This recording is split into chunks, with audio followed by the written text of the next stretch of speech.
There's winning the NBA championship, and then there's dominating the postseason to a historic extent that solidifies your squad as one of the greatest teams in NBA history.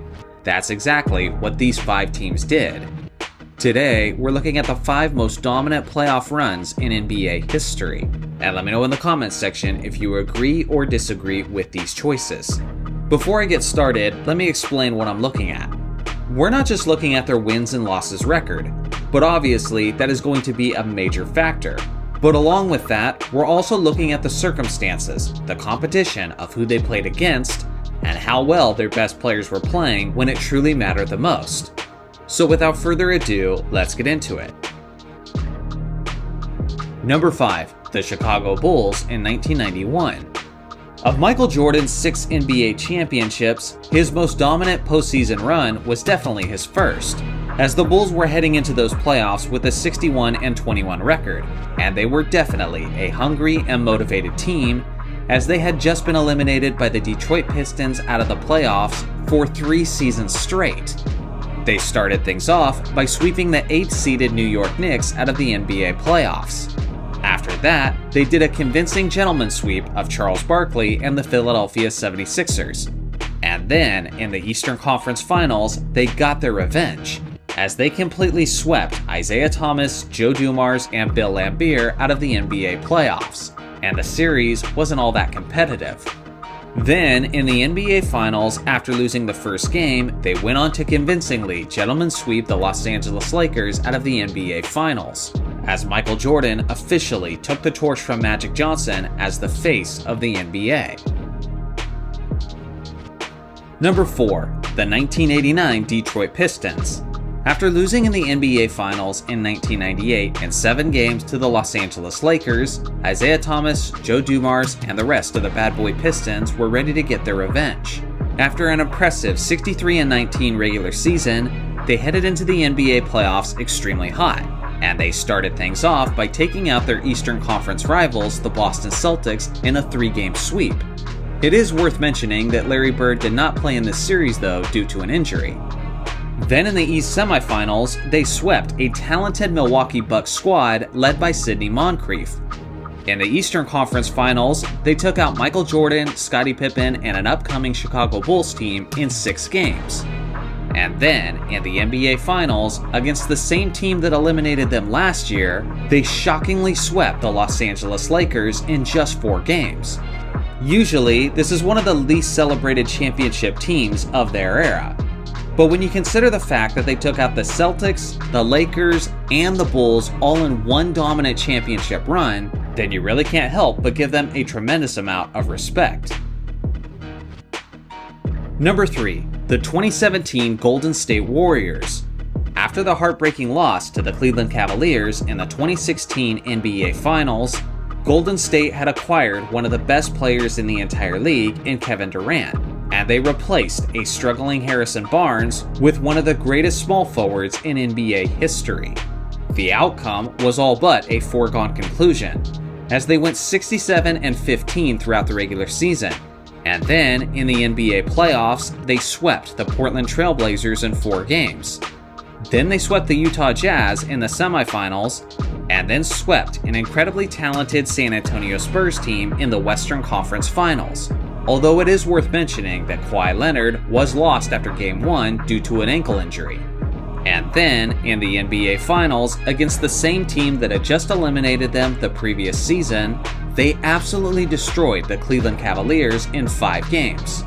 Technically, this is the most successful NBA postseason of all time, as they had a 16-1 record. Other teams have gone on to win the championship, only losing 1 game. But due to the fact that there was more games played in the first round during the series, technically the 2017 Golden State Warriors have the most playoff wins in one playoff run. The only reason why they don't get a top 2 spot is because the competition and the competition's health was not quite up to the standard of these other top 2 teams. Number 2, the 1983 Philadelphia 76ers. The previous year, the 76ers were good enough to compete for an NBA championship, as they made it all the way to the NBA Finals with guys like Julius Erving, Maurice Cheeks, and Bobby Jones. But as if that team wasn't stacked enough, they then added the reigning MVP winner, Moses Malone, who also went on to win the MVP award this season with the Philadelphia 76ers, making him the only player in NBA history to win back-to-back MVP awards on two separate teams. After going 65-17 in the regular season, they were ready to dominate the playoffs, as Moses Malone predicted that they would go foe, meaning that they would win each playoff series in only 4 games.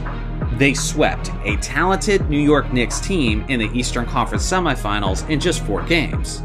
Then, against a loaded Milwaukee Bucks squad featuring the Defensive Player of the Year winner Sidney Moncrief, they did a gentleman's sweep, taking them out in 5 games. And then, in the NBA Finals, against a Los Angeles Lakers team featuring Magic Johnson and Kareem Abdul-Jabbar, they took them out convincingly in just 4 games. This team was so dominant that they were basically the only team to break through and win the NBA championship during the dynasty days of both the Lakers and the Celtics in the 1980s. Number 1. The 2001 Los Angeles Lakers. This is easily the most dominant postseason run in NBA history. And it's not just about who the Lakers had on their team. It's not just about how well they were performing when it mattered the most. But it was also the teams that they beat and how they beat them along the way. Heading into the 2001 NBA playoffs, the Lakers didn't look nearly as strong as last season, as they only had a 56-26 record compared to 2000 when they had a 67-15 record. Then along with that, the Lakers only ranked as the 21st best defense throughout the regular season. So no one was expecting the dominant postseason run that they were about to go on. But the thing is, during that era, the Lakers always referred to this thing they called the switch, where they could turn the heat up and hit that switch when the games truly mattered. And that's what they did this season, as they focused and locked in right as the playoffs were around the corner. They finished out the regular season with an 8-0 record, and they took that strong momentum into the postseason. Starting things off, they swept the Portland Trail Blazers in 3 games. And this was quite the statement, because this was the same Portland Trail Blazers team that had just taken them to 7 games in the previous Western Conference Finals. Then, against their talented rivals, the Sacramento Kings, who had guys like Chris Webber, Jason Williams, and Peja Stojakovic, they swept them in 4 games, with dominant performances from Shaq in games 1 and 2, and then equally dominant performances from Kobe in games 3 and 4. Then, in the Western Conference Finals, they were taking on the San Antonio Spurs, who had guys like David Robinson, Tim Duncan, and Derek Anderson. This San Antonio Spurs team had the best record in the entire league throughout the regular season, and they were also bolstering the NBA's #1 ranked defense. Surely the Lakers were going to take their first loss against this squad. Well, not only did Los Angeles sweep them, but they had an average margin of victory of 22.2 points. It was an absolute massacre. Then, in the NBA Finals, Allen Iverson famously stole Game 1 with a legendary performance. But after that, it was business as usual for the Lakers, as they took out the 76ers in 4 games, winning their second straight championship with a 15-1 record throughout the postseason. Throughout those playoffs, both Shaq and Kobe each averaged 30 points per game, as absolutely no team had any answer for them whatsoever, solidifying their postseason campaign as the most dominant playoff run in NBA history. Here is my list of honorable mentions, should any of these dominant postseason runs have made the top 5 lists instead. I look forward to hearing your thoughts. So recently, I made a video talking about who I believed was the greatest victim of revisionist history, and that was Kevin Love. And a lot of my viewers actually enjoyed that video, but they asked me what were some other players who I thought had been affected by revisionist history, whether positively or negatively. And just to explain what I mean for a second, I'm talking about a player who was viewed one way during his NBA career and is now viewed in a wildly different light in the years since. I can think of a few examples, and I'm sure you guys can in the comment section as well, so let's get into it. First off is Chris Bosh. Similar to Kevin Love, he was a guy who initially benefited from being the go-to superstar on his own team, as he was a beast on the Toronto Raptors. But once he joined Dwayne Wade and LeBron James in Miami, he went from being the first scoring option to the third scoring option. And he also had to play in a new way that didn't match his ideal style, as he was pushed to the corner perimeter and was relegated to being a spot-up three-point shooter. Before that, he was a guy who really liked to make a play for himself and would sometimes go to work from the post. In this current day, he's seen now as a decent player but wasn't a superstar. He had a limited bag of skills, and in the time he was in Miami, he was the third man out, as it was really just a dynamic duo between LeBron James and Dwayne Wade.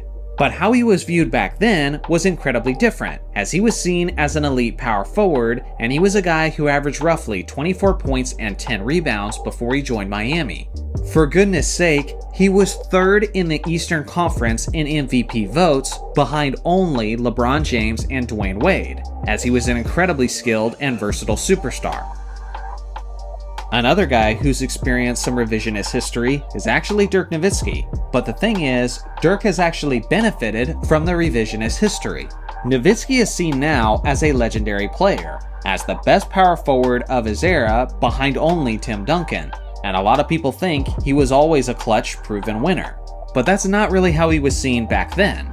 For a while, he was actually called Irk Nowitzki due to the lack of D in his game. His Mavericks choked a 2-0 lead to Wade in the NBA Finals in 2006. And then, his Mavericks choked the first round of the NBA playoffs against the 8-seeded Golden State Warriors in 2007, which is still one of the greatest upsets in postseason history.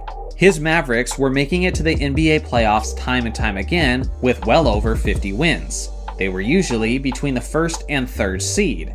So although they had championship expectations, they had been disappointed time and time again. And at a certain point, we just all accepted that they were fool's gold, and that they weren't truly championship caliber. The guy was seen as a talented superstar, but he was also seen as a choker and a defensive liability, and a guy who couldn't lead his team to the promised land when the games mattered the most. And then he won the championship in 2011, which was one of the greatest postseason runs of all time, which people agreed about then and they agree about now. But the thing is, people only remember that 2011 championship run, and it's essentially erased everything he ever did before that, and now that is the defining trait of his legacy. Whether it's fair or not, the reality is he is a product of revisionist history. Another player is Chris Webber. This power forward is seen now as a good player, but his choking kept him from being great, as he was a guy who was known for making crucial mistakes in the most crucial moments, going as far back to his days in college. Nowadays, people see him as clearly inferior to Tim Duncan, Dirk Nowitzki, and Kevin Garnett, and usually he's not even brought up among that class of power forwards. But back then, he was seen as a guy who was genuinely in the conversation for the best power forward in the entire league, between the year 2000 and 2002. He was an MVP candidate as he was the leader of one of the most talented teams in the NBA. He was arguably the most offensively well-rounded big man in the entire league, as he could score, he could overpower players, he had a solid jumper, he was a fantastic passer, he handled the ball well in transition, and he was a pretty darn good rebounder as well. In reality, he was the leader of the team that nearly ended the Lakers dynasty. But as we all know, he got screwed in the playoffs.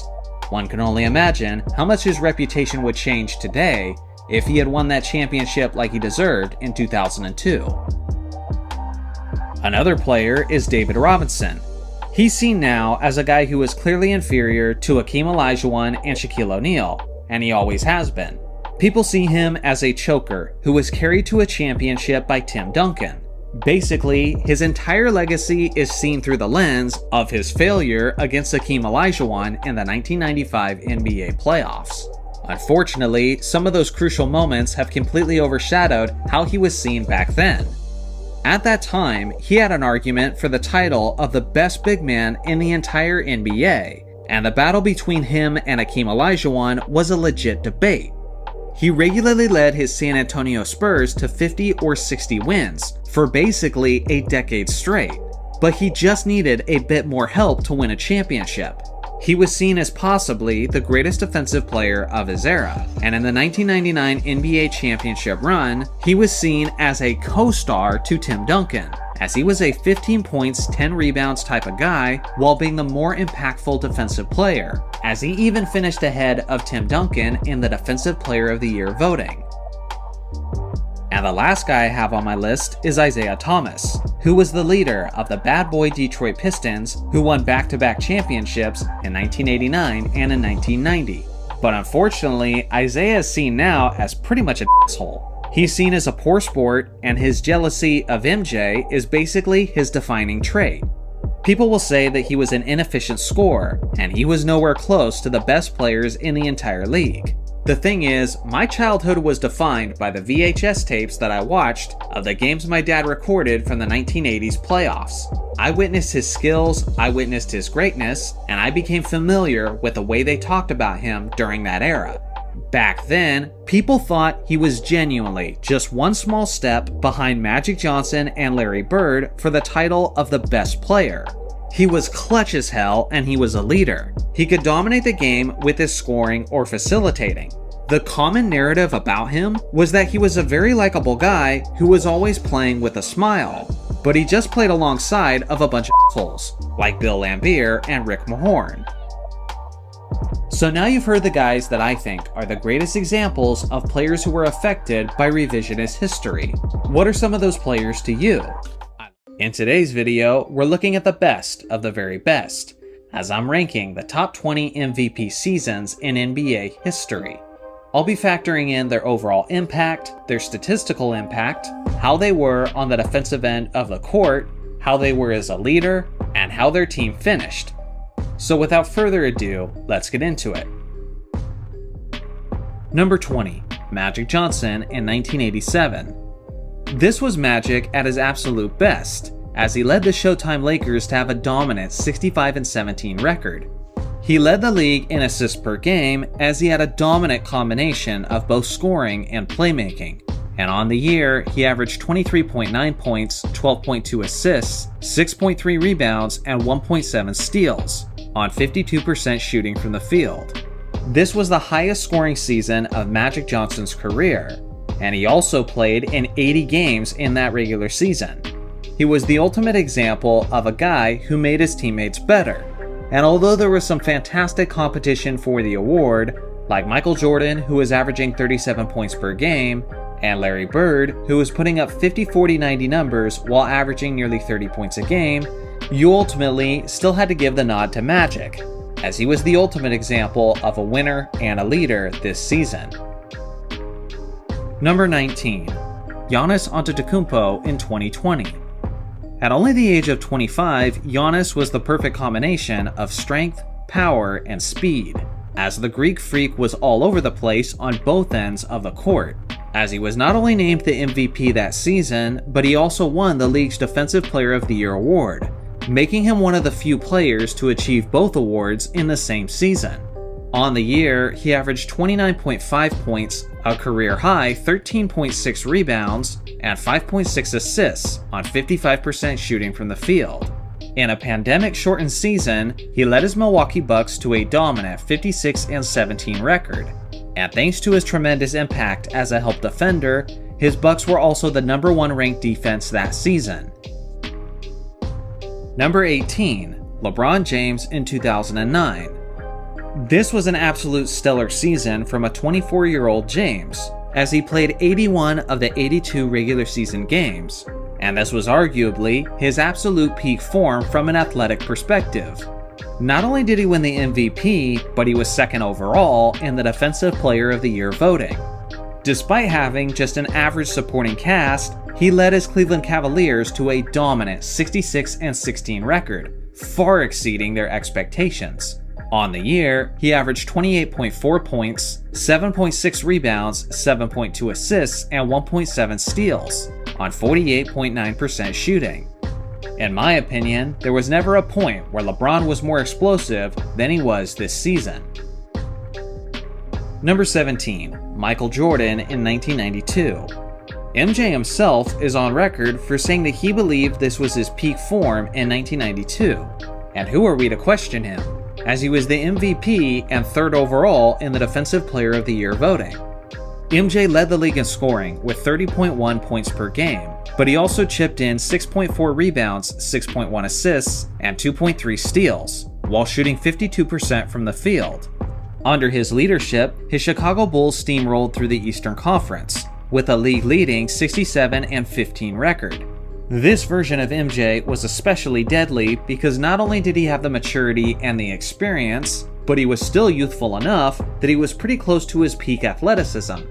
As always, he was one of the most dominant two-way forces that we've ever seen from the shooting guard position, and for this reason, he's taking home the 17th spot on the list.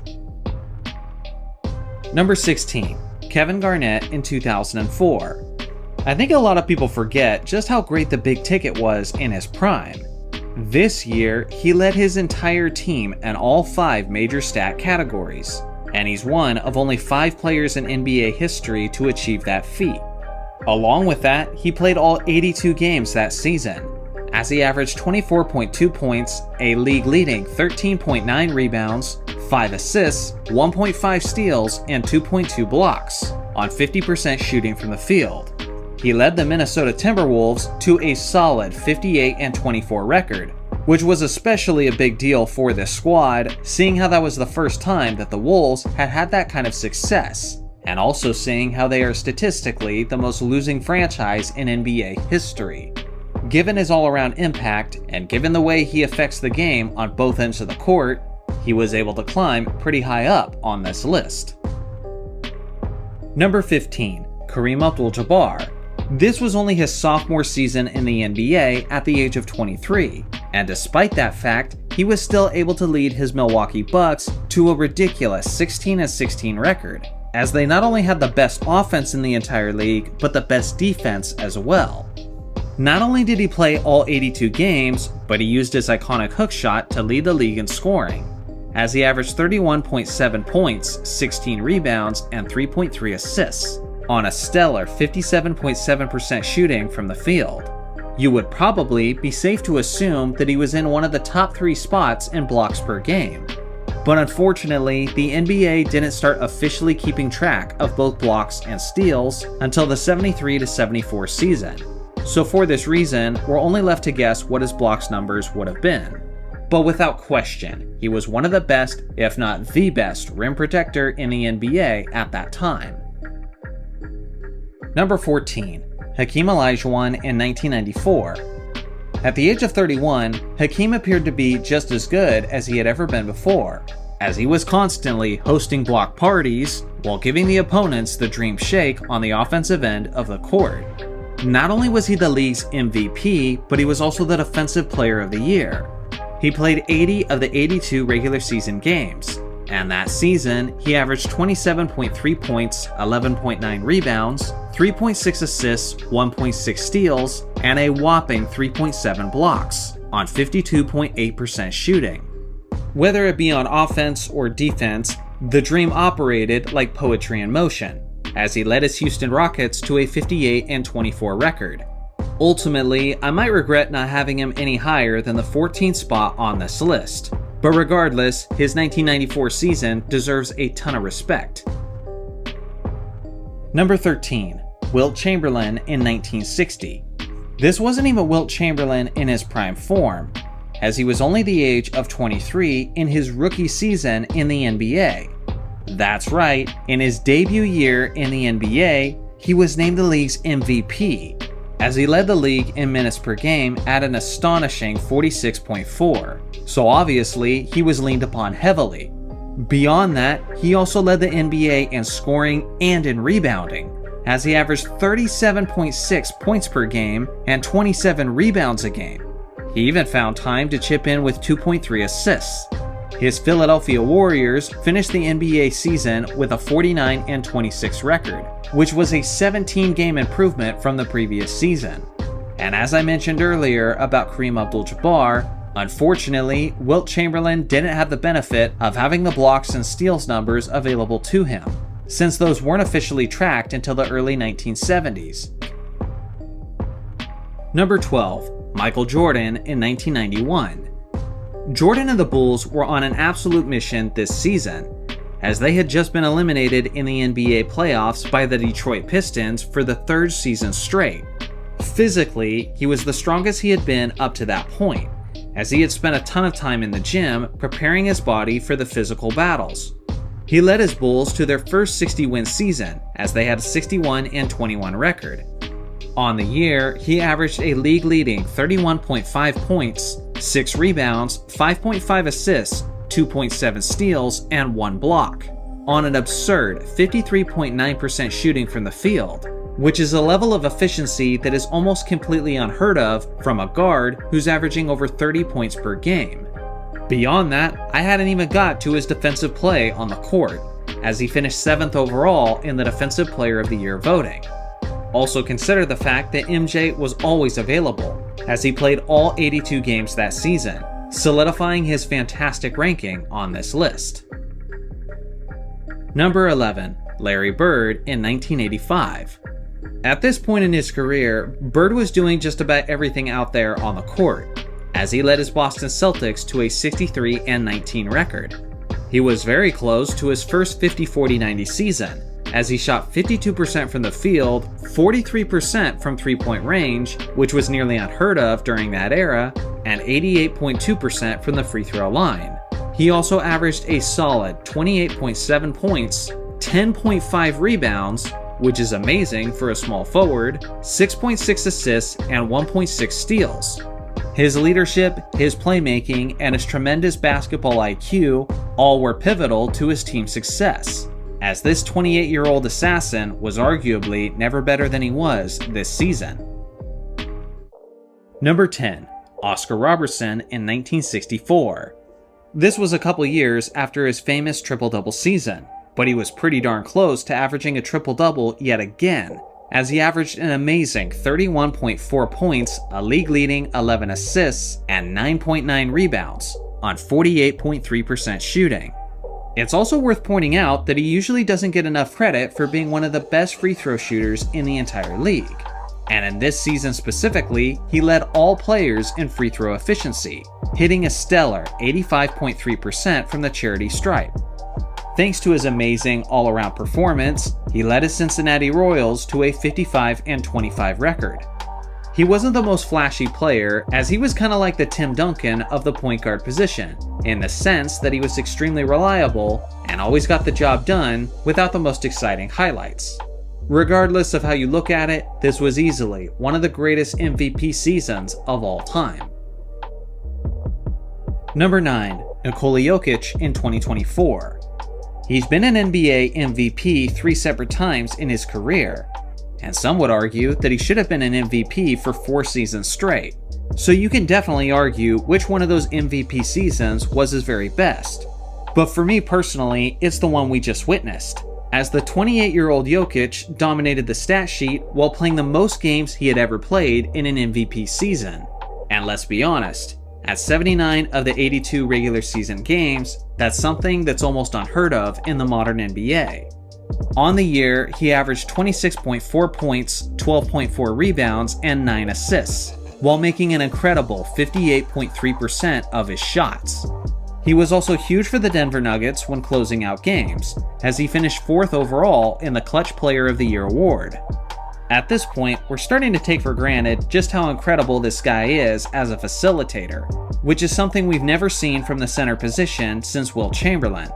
And I would argue that Jokic did it even more consistently than Wilt the Still, and for this reason, he gets the 9th spot on my list. Number 8. LeBron James in 2013. Many people believe, including yours truly, that this was the very best version of LeBron that we've ever seen. It wasn't really about his explosive numbers from the standpoint of points, rebounds, and assists, but really it was about his jaw-dropping efficiency, as guys like Dwayne Wade, Chris Bosh, and Ray Allen took much of the offensive attention off of him and allowed LeBron to be the most efficient that he had ever been. On the year, he averaged 26.8 points, 8 rebounds, 7.3 assists, and 1.7 steals, on an insane 56.5% shooting and 40.6% from three-point range, which was the best three-point percentage of his career in either Miami or Cleveland. He was also a force defensively, as he finished second overall in the Defensive Player of the Year voting. And thanks to his tremendous leadership, his Miami Heat were able to win 27 straight regular season games, which is still holding the second spot for the longest winning streak in NBA history. Number 7. Shaquille O'Neal in the year 2000. This was the greatest and most dominant version of Shaq that we had ever seen, as this guy was an absolute monster, who led the NBA not only in scoring, but also in field goal percentage. His Lakers were a dominant 67-15, and many people forget that he was also second overall in the Defensive Player of the Year voting, as this was the best he had ever been as a rim protector. On the year, he averaged 29.7 points, a career-high 13.6 rebounds, 3.8 assists, and 3 blocks, on 57.4% shooting from the field. He also played 79 of the 82 regular season games, meaning he was a constant nightmare for opposing defenders. It wasn't just about how productive Shaq was, but it was also about the attention he drew from the defense. And because of guys consistently collapsing upon him, perimeter shooters like Glenn Rice, Robert Horry, Rick Fox, and Brian Shaw all were much better as a result. Number 6. Wilt Chamberlain in 1966. This 29-year-old version of Wilt was now stronger and more mature, and he was also a guy who was willing to play more within the flow of a team's natural offense.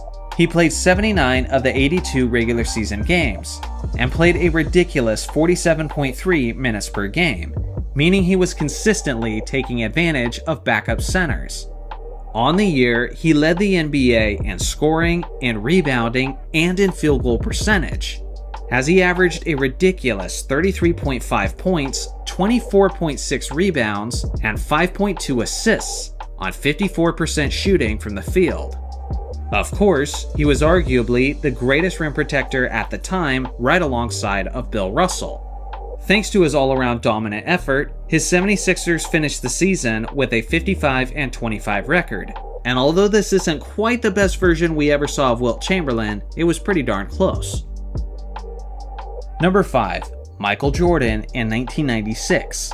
This version of MJ was arguably more determined than any version of MJ that we had ever seen, as he was on a mission to redeem his Chicago Bulls after the embarrassing defeat at the hands of the Orlando Magic in the 1995 playoffs. Thanks to this extra bit of motivation, a 32-year-old Michael Jordan led his Bulls to an NBA record 72-10 season. It's also worth mentioning that overall scoring in the NBA was much lower during this era, as the game had slowed down to a significant extent, and it was a much rarer thing to see teams score over 100 points in a game. Regardless of that fact, MJ still led the league in scoring with a whopping 30.4 points per game. He also chipped in 6.6 rebounds, 4.3 assists, and 2.2 steals on 49.5% shooting. On defense, the Bulls were absolute menaces on the perimeter, and a large portion of the credit belongs to MJ, as he finished 6th overall in the Defensive Player of the Year voting. For his all-around greatness and for the impact he had on his record-setting team, I think he deserves a top 5 spot. Number 4. Kareem Abdul-Jabbar in 1972. The captain was an absolute beast this season, as he was only in his 3rd year at the age of 24. Regardless, he looked like he was in his prime form and was an absolute nightmare for opposing centers. Not only did he lead the league in scoring, but it was also a career high, as he averaged 34.8 points per game. He also snagged 16.6 rebounds per game, and was also doing a decent job of facilitating as a big man, as he averaged 4.6 assists per game. As usual, he was absolutely lethal with his skyhook, as he made 57.4% of his shots. And as always, he was extremely available, as he played in 81 of the 82 regular season games.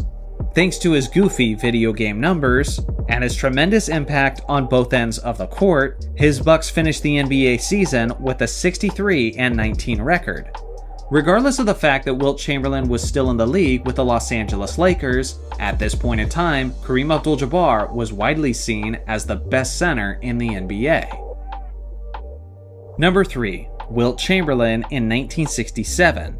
The numbers he put up this year were so insane that it's almost hard to believe. A 30-year-old Wilt Chamberlain, who was a more well-rounded player, averaged an absurd 24.1 points, 24.2 rebounds, and 7.8 assists, while hitting an utterly insane percentage of 68.3% of his shots, which obviously led the entire NBA that season, and is easily the most efficient field goal percentage ever from an MVP winner. He led the league in games played, in minutes, and in rebounding, while being an utterly terrifying force around the rim, as he was swatting shot after shot holding down the paint. Thanks to his jaw-dropping all-around effort, his Philadelphia 76ers finished the NBA season with a 68-13 record, which at the time was the greatest record we had ever seen in NBA history. Honestly, that level of success isn't really all that surprising when a guy is averaging nearly 25 points on nearly 70% shooting. Just absolutely goofy stuff from one of the greatest players of all time. Number 2. Steph Curry in 2016. I'm sure many people will be shocked to see Steph this high on the list. But honestly, when you consider everything about his impact this season, I don't see how you could possibly have it any lower than this. Steph led the NBA in scoring that season, as he averaged 30.1 points per game, but he also chipped in 6.7 assists, 5.4 rebounds, and a league-leading 2.1 steals.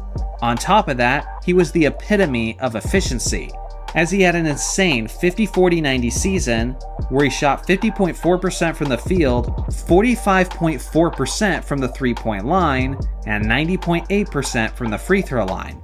He also made an NBA record 402 three-pointers over the course of the season, and at that time in history, no one else had ever made over 300. Imagine making that many three-point shots while shooting 45.4% from the field. That's a recipe for being in the argument for the most deadly offensive season in NBA history. And this is all the stuff he did on an individual level. But he was also a leader and a floor spacer who created opportunities for his teammates that made them significantly better. And thanks to his impact, they finished that NBA season with a record-shattering 73-9 season. Honestly, I think there's an argument for putting Steph in the number 1 spot, but he just misses out in my opinion. Number 1. Michael Jordan in 1988. From an athletic standpoint, this was MJ at his very best, as he put up utterly ridiculous numbers. He played all 82 games that season.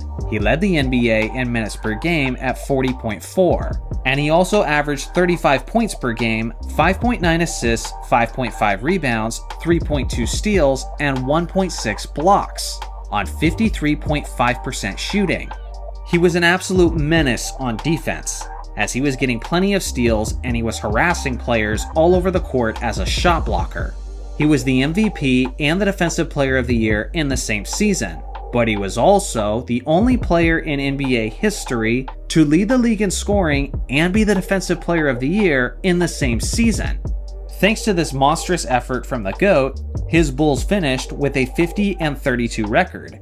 And when you look at a supporting cast, you'll notice that they really had no business being that good. But that's just how hard he carried them. Without question, this is the most jaw-dropping and amazing MVP season in the history of the NBA. But at the end of the day, these are just my rankings and my opinions. Also, here is my list of honorable mentions. Should any of these players have made the list instead? And how would your list differ from mine? Today's list is a rather interesting one, as we're looking at the top 10 scariest players in NBA history. And in this video specifically, I'm not talking about how they intimidated opponents with their basketball greatness. No, the quality of their play will not matter in this scenario. But I'm talking about the kind of person they are, the things they did on and off the court. Their frame, their attitude, and their intensity are all things that are being factored in.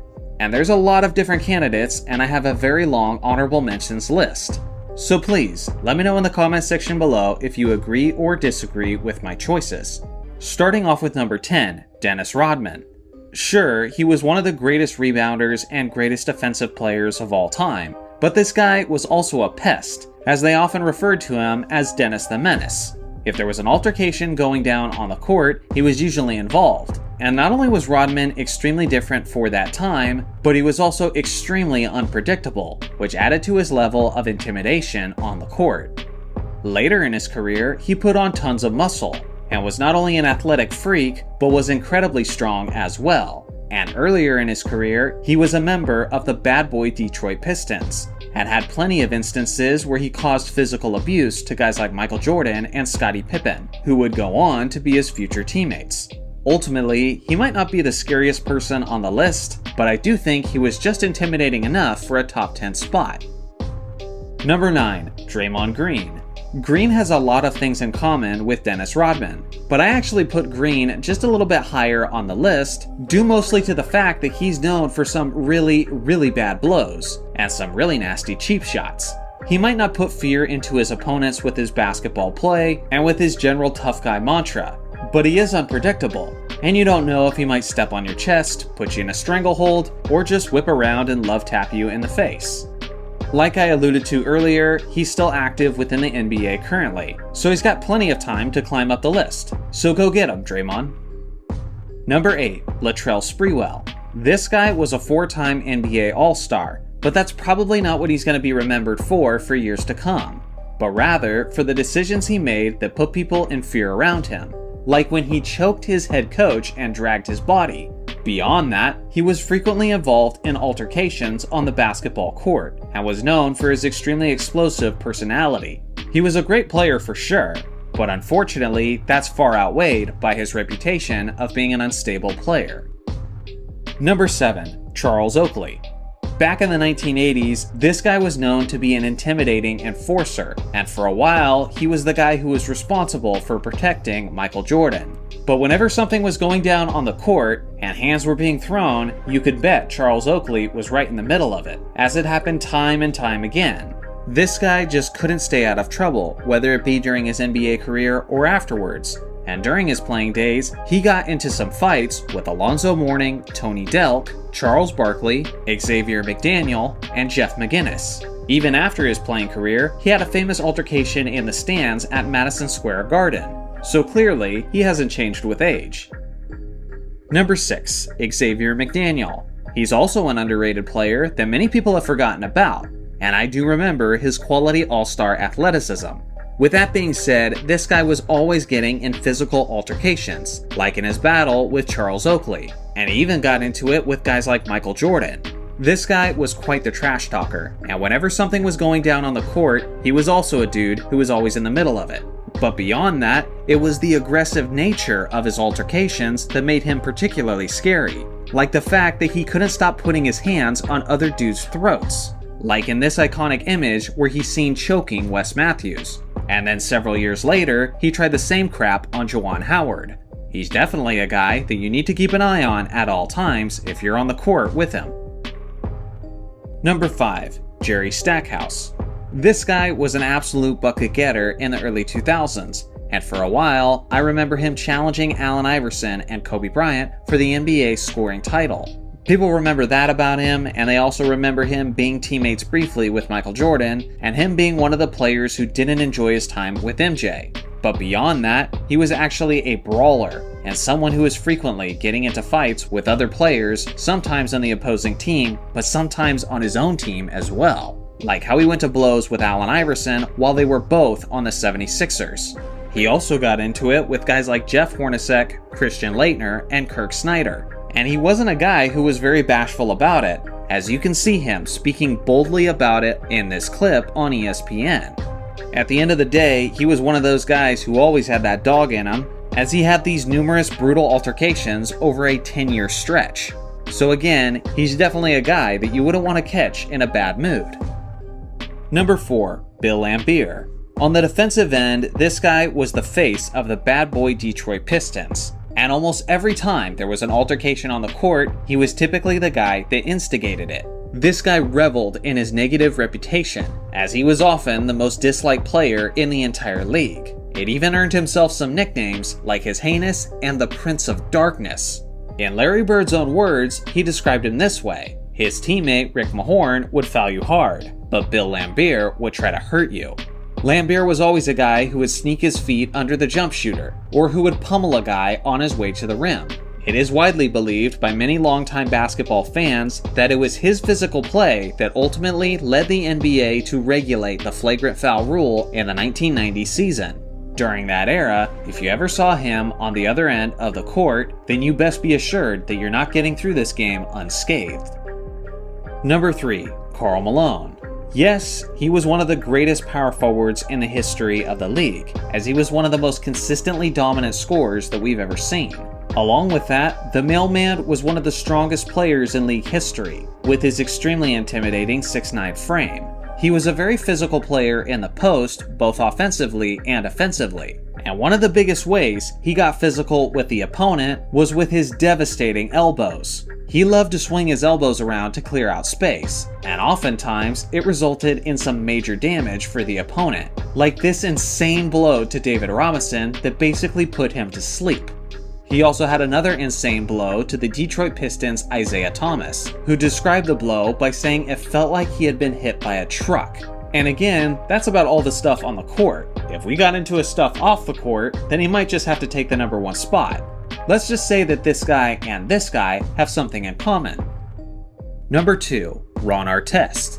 He might not have the most altercations out of all the guys on this list, but his made quite the statement and were of the extremely explosive nature. For example, in 2004, he was the star of the show in The Malice at the Palace, which literally changed the NBA with its insane nature, as he literally ran into the stands and was dishing it out to fans who admittedly deserved to get smacked around. Artest was also an extremely physical defensive player, and before Michael Jordan made his comeback with the Washington Wizards, he actually broke MJ's ribs in a scrimmage. And then, well, after he changed his name to Metta World Peace, who can forget what he did to James Harden, which I still think Harden is recovering from. Because of just the explosive nature of this guy, and because of his insane strength, I think he was one of the most terrifying, erratic players on the court, as he was someone that you definitely didn't want to catch on a bad day. Number 1.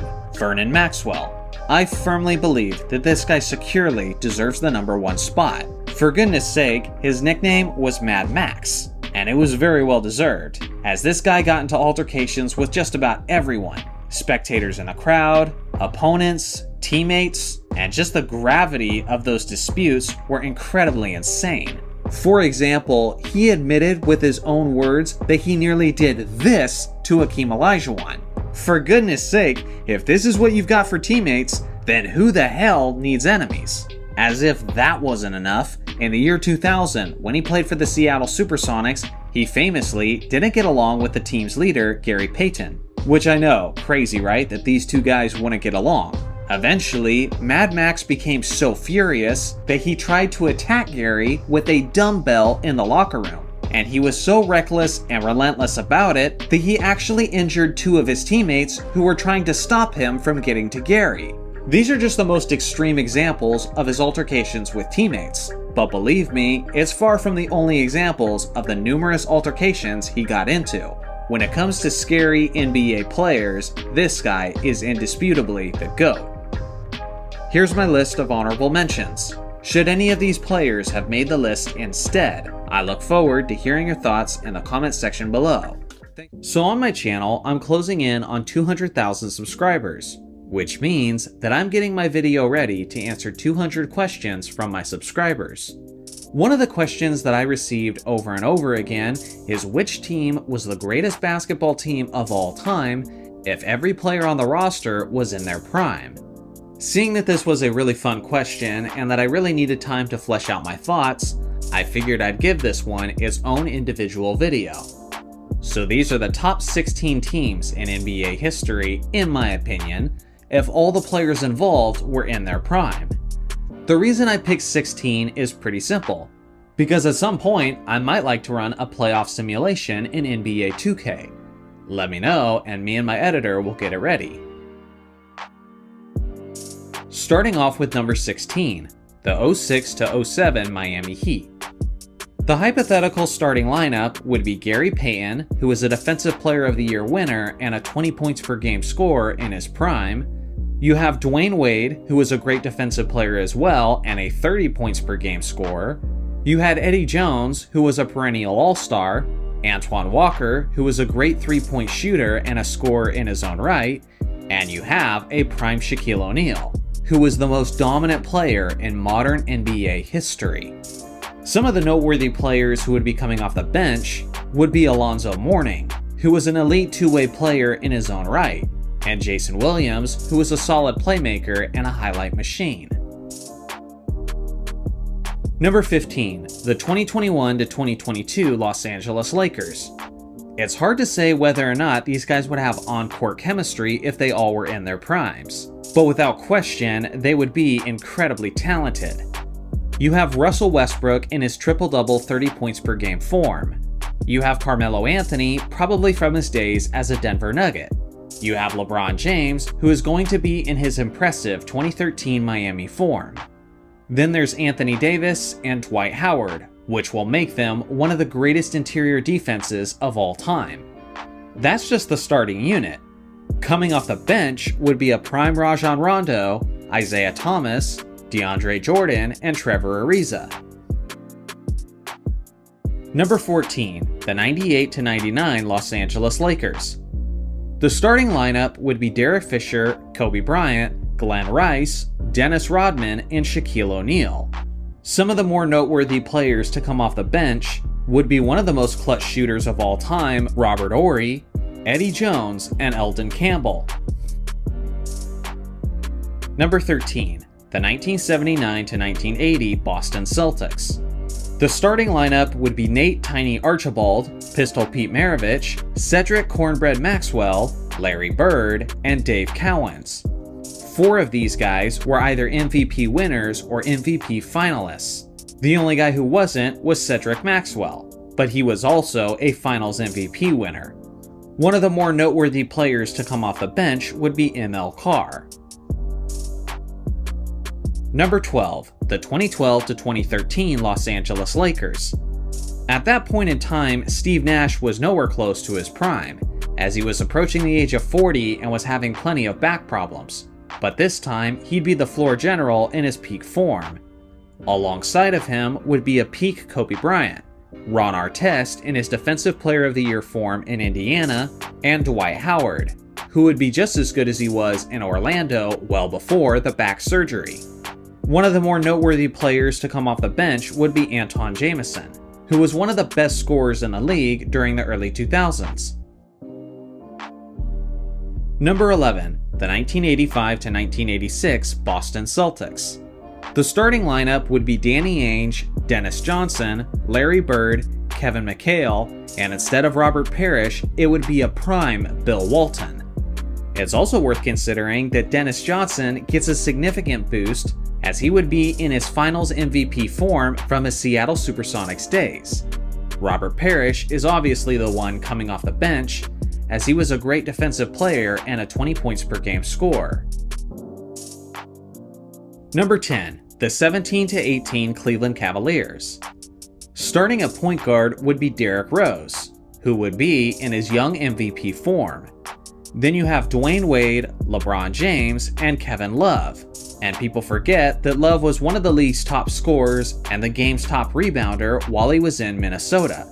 Tristan Thompson finishes out the starting 5. Some of the noteworthy players to come off the bench would be Kyle Korver and J.R. Smith. Number 9, the 1971 to 1972 Los Angeles Lakers. This is the team that famously won an NBA record 33 straight regular season games, and won 69 games in total before they went on to win the NBA championship. With that being said, most of the players involved were not in their prime. Jerry West was as good as ever, and so was Gil Goodrich. But at the 3 spot, this was the final season of Elgin Baylor's career, and he didn't even make it through the first half of the regular season.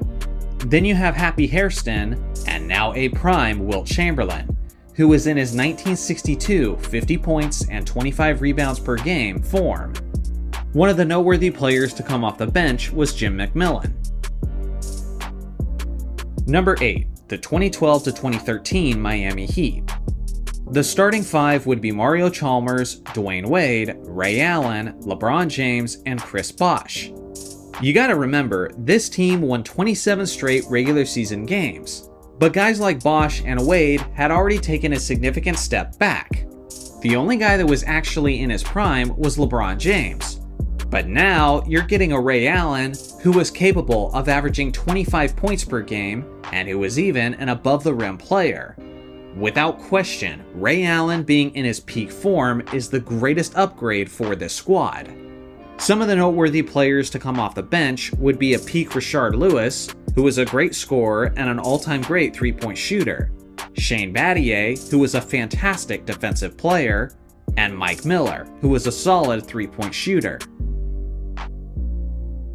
Number 7. The 2012 to 2013 San Antonio Spurs.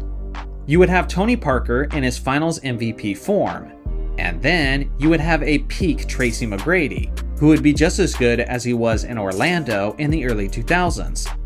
Then you have Kawhi Leonard, who would be in his 2019 Toronto Raptors form, Boris Diaw at the power forward, and Tim Duncan at the 5.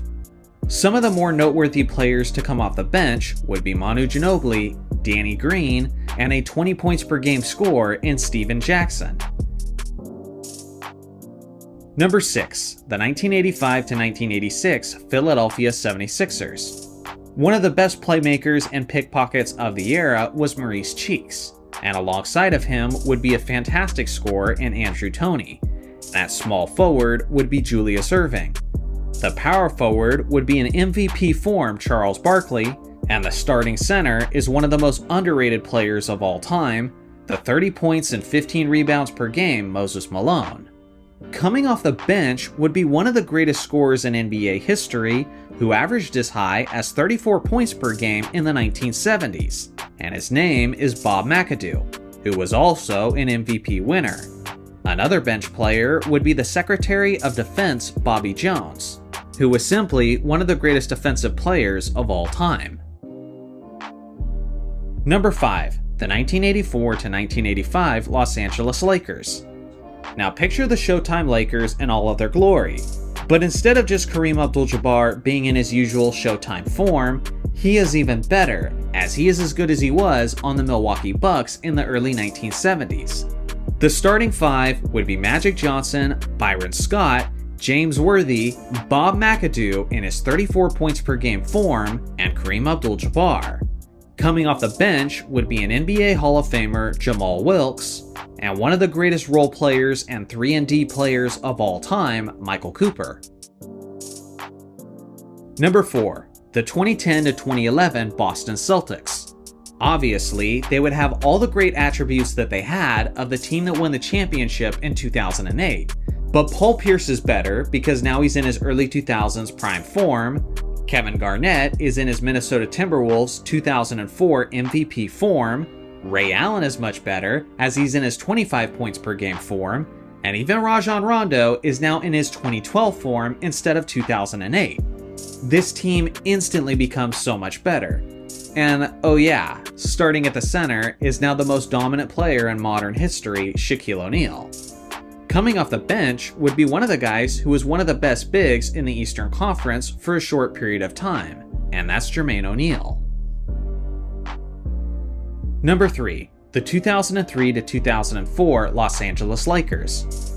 This is a team that went all the way to the NBA Finals in 2004, but consider the fact that none of these guys were in their prime. Gary Payton was in the twilight of his career, and was nowhere close to his 1996 form where he was the Defensive Player of the Year. Kobe Bryant wasn't himself as he was dealing with the Colorado trials. Then there's Rick Fox as small forward. Starting at power forward would be Karl Malone, but this time in his peak form from the 1990s, and Shaquille O'Neal, who would be in his peak shape from the 99 to 2000 season. Some of the noteworthy players to come off the bench would be Derek Fisher and a prime Horace Grant, who would be just as good as he was in the early 90s with the Chicago Bulls. Number 2, the 2018 to 2019 Golden State Warriors. The starting lineup would be Steph Curry, Klay Thompson, Kevin Durant, Draymond Green, and DeMarcus Cousins. Essentially, you have the 2017 Golden State Warriors, but instead of Zaza Pachulia in the 5 spot, you have a prime DeMarcus Cousins, who was a great scorer, a solid rebounder, and one of the best passing bigs at his peak. A couple noteworthy players to come off the bench would be Andre Iguodala, and this was a much better Iggy, as he would be in his extremely athletic Philadelphia 76ers form. And the other noteworthy bench player is a prime Andrew Bogut. Number 1, the 96 to 97 Chicago Bulls. Now picture all of the glory of the 95 to 96 Bulls, who won an NBA record at the time 72 games, on their way to the NBA championship. To this day, that's the most regular season games won by a team that won the championship. But what's crazy is that none of those players were in their prime. Think about it. Even Michael Jordan was much better in his first three-peat, both athletically and statistically. Scottie Pippen had his career year 2 years prior. Dennis Rodman was much younger, much more athletic, and had better rebounding numbers in the early 90s. And even Ron Harper, who would be the starting point guard, wasn't in the same form that he once was with the Clippers and the Cleveland Cavaliers, where he was an athletic player who was a 20 points per game scorer. But instead of Luke Longley, starting at the 5 would be Robert Parrish, an all-time great big, a solid defensive player, and a 20 points per game scorer. Then coming off the bench, you'd have Tony Kukoc and Steve Kerr. This team would have everything. They'd have the scoring, they'd have the defense, both on the interior and on the perimeter. They had rebounding, they had chemistry, and not only did they have the greatest player of all time, but likely the greatest coach of all time as well. And that's why this incredibly upgraded version of the 90s Bulls is my choice as the greatest team of all time in this ridiculously hypothetical scenario. As an old school basketball fan, I hear criticisms against past eras all the time, as guys like Anthony Edwards say they were not skilled, guys like JJ Redick call them plumbers and firemen, and general Gen Z fans will say that they were not athletic. The level of ignorance always leaves me dumbfounded, because it's always clear that they have no idea what they're talking about. Like when this guy on X tried to mock this white dude defending Michael Jordan, when he said that this shot would be snatched by anyone that is not an autistic janitor. Obviously, I had to educate him and let him know that this was Brent freaking Barry, who famously won the NBA dunk contest by dunking from the free throw line with his warm-up jacket still on. That's just one of many examples of how they will make wild critiques without knowledge. This whole thing has become so exhausting, because no matter how many times we debunk these goofy narratives, the criticisms still persist. Usually, I play defense on this topic, but this time I'm playing offense, and I'm making the point that this era isn't truly the standard of skill and athleticism like they act like it is. First off, this era is as reliable as a McDonald's ice cream machine. Guys are load managing with extreme frequency, trying to manage their health and keep themselves in the best shape possible for the games that matter the most. And even with that being the case, superstar players like Anthony Davis, Joel Embiid, and Kawhi Leonard struggle to remain healthy. How are you going to brag about this era, talking about modern medicine and how the general athlete has evolved, when many of them have the durability of a crispy Dorito? Last season, only 17 players played in all 82 games, and 30 years before that, that number was 47. Beyond simply the durability, look at the physical fitness. Guys like Luka Doncic, James Harden, and Zion Williamson are constantly seeing their weight fluctuate. These are supposed to be some of the greatest athletes in the world, and in most off-seasons, it seems like they spend more time in the pantry than in the weight room. It's not only the physical fitness, but it's also the overall athleticism, or lack thereof. Look at the two best players in the game today, Nikola Jokic and Luka Doncic. The Joker has no muscle definition whatsoever, and is far from what you call peak athletic performance. Luka Doncic also has almost no muscular definition at all. His vertical leap is nothing impressive, and he's painfully slow. 30 years earlier, the best players in the game were guys like Hakeem Olajuwon, David Robinson, and Karl Malone. Large, strong, and athletic freaks, who you would never accuse of skipping a workout. Clearly, those old school players couldn't survive in this modern era, because how would they ever keep up with this blistering speed? Speaking of which, Kyle Anderson is a 6'9" player, and honestly, he might be the slowest small forward in NBA history. Yet he's extremely effective in this modern NBA of super athletes. Make it make sense. Steph Curry is the only unanimous MVP in NBA history, and he's so athletic that he struggles to dunk a basketball. Rudy Gobert is the reigning Defensive Player of the Year, and one of the most impactful players in the modern game. And that's even with the fact that he can't dribble, and has basically no bag on offense. Several months ago, young fans were saying we're done with the 90s, like a bunch of mindless sheep, and were claiming en masse that Michael Jordan had no left hand. That was quickly debunked by people who actually know basketball. But the funniest part is that they have the nerve to say this while one of the highest paid players in NBA history, and the guy who is the finals MVP in this modern league, is a player who in fact has no left hand. Look at this right here. Yeah, I'm sure there's layup drills out there just like this from Michael Jordan. I'm sure they'll turn up on YouTube eventually. How about this? The best shot blocking perimeter player in the NBA today is Derek White, and he's a 6'4" player. He's literally 3 inches shorter than the average NBA player in today's league. Yet he's regularly hosting block parties due to the incompetence of the current offensive players. In last year's playoffs, the guy who was supposed to be the next Michael Jordan and the next Kobe Bryant couldn't even get past half court in the second half of games, due to how much his conditioning and stamina sucked. Yeah, this is a guy who said that Michael Jordan couldn't guard him. I can only imagine how much MJ would struggle to contain a guy with this kind of motor. Go easy on him, Anthony. I can't blame him for his lack of stamina when the modern league sets the bar so low. Last season, not a single player averaged at least 38 minutes per game. 30 years before that, there was 10 players who averaged above 38. Here's something else to consider. The expectations of the modern superstar player are laughable compared to years past. Nowadays, you don't even have to play defense to be praised by the masses. That's how low the bar is. Last season, there were 9 players who earned MVP votes, and not a single one of them earned an all-defensive selection. 30 years before that, 4 out of the top 6 MVP vote getters were also on the NBA's all-defense teams. Back then, star players were good enough to do both. You know what else is raising the bar in the modern NBA? Yep, you guessed it, nepotism. The standard for the modern pro is so high that Giannis's older brother, Damian Lillard's cousin, Steph Curry's brother-in-law, and LeBron's son can all take up roster spots with their greatness, further putting the old heads to shame. Guys nowadays are so insanely skilled that they're regularly incorporating flopping into their game, as a way to bail themselves out and get unearned trips to the free throw line. Guys are so skilled in the modern league that the NBA has allowed them to have 2 to 3 extra steps, just to make scoring that much easier. After all, nothing emphasizes a guy's deep bag quite like incredibly weak rules.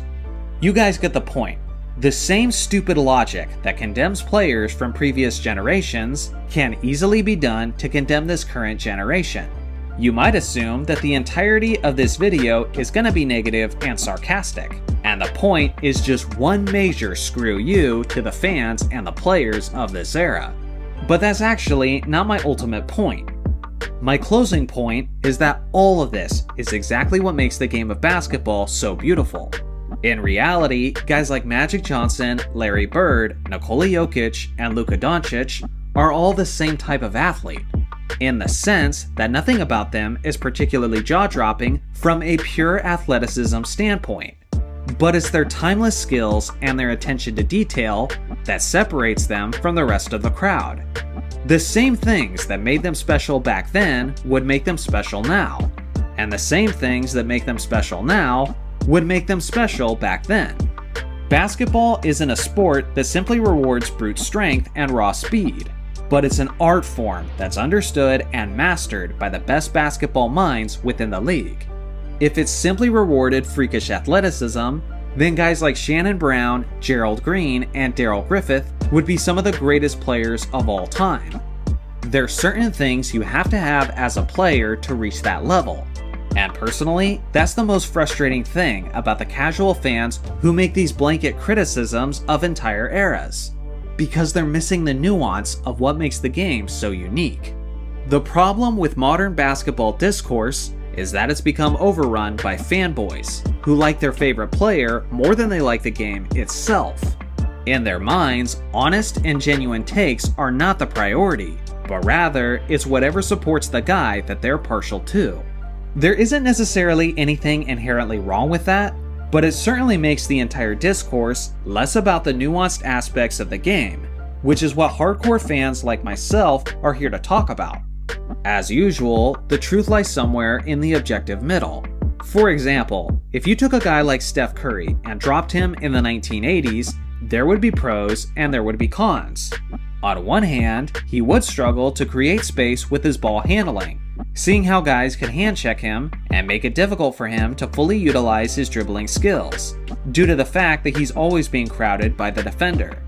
On the other hand, a player who could pull up from 30 feet out and hit that shot regularly was basically unheard of in that era. And for that reason, he would be like a force of nature that defenses would have to adapt to league-wide. To put it simply, the conversation is more complex than simply saying he would kill it or that he would be utterly destroyed by that era. For those of you who made it to the end of this video, I'm hoping that this is your takeaway. As long as I'll run this channel, my goal will always be to rein the fanboys back in and keep the conversation about the thing I love the most, the actual basketball. My mission will always be to create a space where hoop nerds can gather and talk about the game honestly, because unfortunately, those spaces are seemingly becoming rarer and rarer as time goes on. There have been many crazy what ifs throughout the long history of the NBA. For example, it's pretty well documented that Tim Duncan nearly joined Tracy McGrady on the Orlando Magic. If you've been around NBA YouTube very long, then you know very well that Michael Jordan and Akeem Olajuwon nearly became teammates as rookies and would have had Clyde Drexler alongside of them as well. And then of course, possibly the greatest what if in NBA history is what if Len Bias had lived, a player who seemed destined to be a rival to Michael Jordan just like he was in college. And he would have been joining a Boston Celtics team that was already a championship contender. But even with all that being the case, there are still plenty of other great what ifs, and some of them are not just underrated, but are extremely unknown.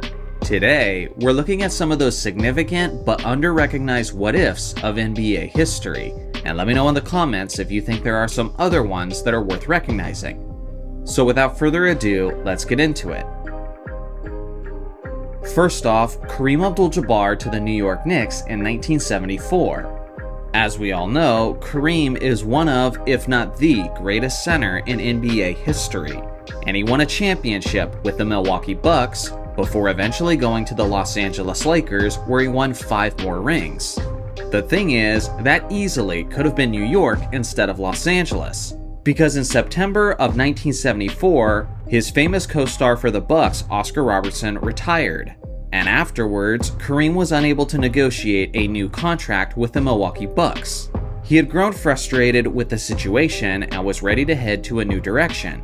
It was at that point in October of 1974 that Kareem requested a trade, and he had a list of desired destinations. The first destination of choice was the New York Knicks, and his second choice was the Washington Bullets, and the third was the Los Angeles Lakers.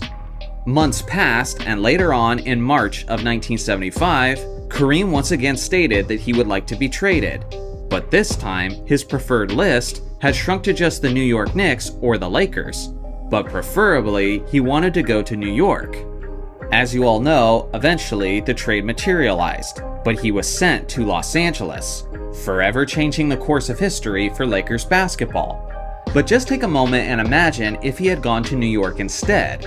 Willis Reed had just recently retired from the NBA, but with that being said, New York still had multiple stars and MVP candidates in Walt Frazier and Earl the Pearl Monroe.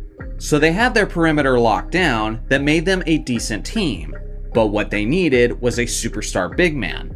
And Kareem would have came in immediately and would have made them not only title contenders, but probably title favorites in what was an extremely competitive 1970s decade. One can only imagine how much the GOAT argument changes, how much legacies change, and how the perspectives of both the Knicks and the Lakers organization change if Kareem Abdul-Jabbar had gone to his preferred destination instead. The next what if is Dominique Wilkins to the Los Angeles Lakers in the 1982 NBA draft. The Lakers had the first overall pick in that draft, and with it they took big game James Worthy, who was a forward out of the University of North Carolina. Now Worthy was certainly a great acquisition for the Lakers and helped them go on to win multiple championships. In many ways, he was also the ideal running mate for Magic Johnson, as his speed and finishing ability made him a tremendous threat in transition. But even with all that in mind, Dominique Wilkins is simply one of the greatest scorers in the history of the league, and went on to be a franchise cornerstone for the Atlanta Hawks. He ended up being the third overall pick, but if the Lakers had taken Dominique instead, then that likely would have translated to some of the greatest highlight reels that we had ever seen. Just imagine Magic Johnson leading the Showtime offense, throwing lob passes to Dominique Wilkins. Imagine how many fast break plays would have ended with 360s, windmills, and ferocious dunks. It would have been some of the most fascinating basketball that we've ever seen. And on top of that, I think the Lakers dynasty becomes even better, seeing how Kareem Abdul-Jabbar, Magic Johnson, and Dominique Wilkins were all capable of leading teams to be contenders. Arguably, it would have been the strongest and most intimidating three-headed monster of all time. But again, I honestly think the most unfortunate thing about it not happening is all the highlights that we didn't get. Next is Magic Johnson to the Chicago Bulls. Many years ago, the NBA draft had very different rules. And one of those rules was that the worst team in the Western Conference and the worst team in the Eastern Conference would have the first overall pick decided by a coin flip. At the time, the New Orleans Jazz were the worst in the West, while the Chicago Bulls were the worst in the East. But the thing is, the Los Angeles Lakers had the rights to the New Orleans Jazz pick because of a previous trade, and leading the rookie class that season was none other than Earvin Magic Johnson, meaning that the future of the Bulls organization, the Lakers organization, and one of the greatest players of all time all ended up being determined by a coin flip. The Chicago Bulls made the call, and they called tails, and it ended up being heads, solidifying Magic's future as a Los Angeles Laker. Now what if Magic had ended up on the Bulls instead? This changes so much. The formation of the Showtime Lakers never happens. Kareem Abdul-Jabbar surely ends up with less championships on his resume, with a lack of Magic Johnson by his side. Larry Bird probably ends up with way more championships now that he doesn't have Magic Johnson on a stacked Lakers team in his path. Although, we would have had a lot more battles between Magic and Bird, seeing that now they would both be in the Eastern Conference. And probably the biggest ripple effect is the fact that if Magic Johnson is on the Chicago Bulls since 1979, then they're probably not bad enough to have the third overall pick in the 1984 NBA draft, which means they're never in a position to take Michael Jordan in the first place. This single what if changes the trajectory and the history of the most prestigious NBA franchises of all time. And it also changes the legacies of Kareem Abdul-Jabbar, Larry Bird, Magic Johnson, and Michael Jordan. 4 different GOAT candidates all end up with a much different career, all because of a coin flip. So now you've heard my choices for the most underrated what ifs in NBA history. What are yours? I look forward to hearing your thoughts in the comment section below. When it comes to NBA basketball, things being legal and things being honorable are two separate things completely. With the NBA salary cap, teams are allowed to recruit as much talent as possible as long as their contracts fit within the parameters of the league's rules. But the thing is, that's what's legal. There's still this unwritten rule. This general concept that there needs to be a competitive balance within the NBA. If a team gets really good and has multiple superstars, then good for them. But if they get too many stars, then they've broken the rules of fairness, and they often are not embraced by the basketball community. Today, we're looking at the top 8 signings/trades that seemed unfair to the basketball community. As always, this is not an objective list, just my opinions on how I would rank the list based on my knowledge of basketball history. So let me know in the comments section if you agree or disagree with these choices. So without further ado, let's get into it. Number 8. Bill Walton to the Boston Celtics in 1985. Before acquiring Walton in the 1985 offseason, they had won the NBA championship in 1984, and then in 1985, they had a 63-19 record, which was literally the best record in the entire NBA. And in the playoffs, they went all the way to the NBA Finals before they were eventually eliminated in 6 games by their rivals, the Los Angeles Lakers.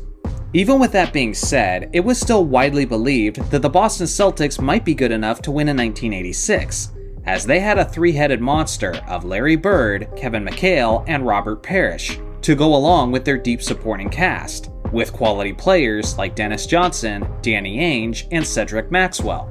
It just wasn't their year, but they had all the necessary pieces in order to win an NBA championship. With that being said, they looked to get better that offseason. And after having issues with their former Finals MVP winner Cedric Maxwell, who allegedly quit on the team during the 1985 playoffs, they decided to trade him to the Los Angeles Clippers for one of the greatest big men in the history of the game, Bill Walton. At this time, the Celtics didn't even need a center, as Robert Parrish was an all-star caliber player in his own right. Yes, Walton had taken a significant step backwards in recent years due to his various injuries. But even with that being the case, he was still one of the best bigs that the game had to offer. And coming off the bench, he was their 6th Man of the Year winner in 1986. And it came as no surprise that they went on to win the NBA championship that year, solidifying themselves as one of the greatest teams in NBA history. Number 7. Dwight Howard to the Los Angeles Lakers in 2012.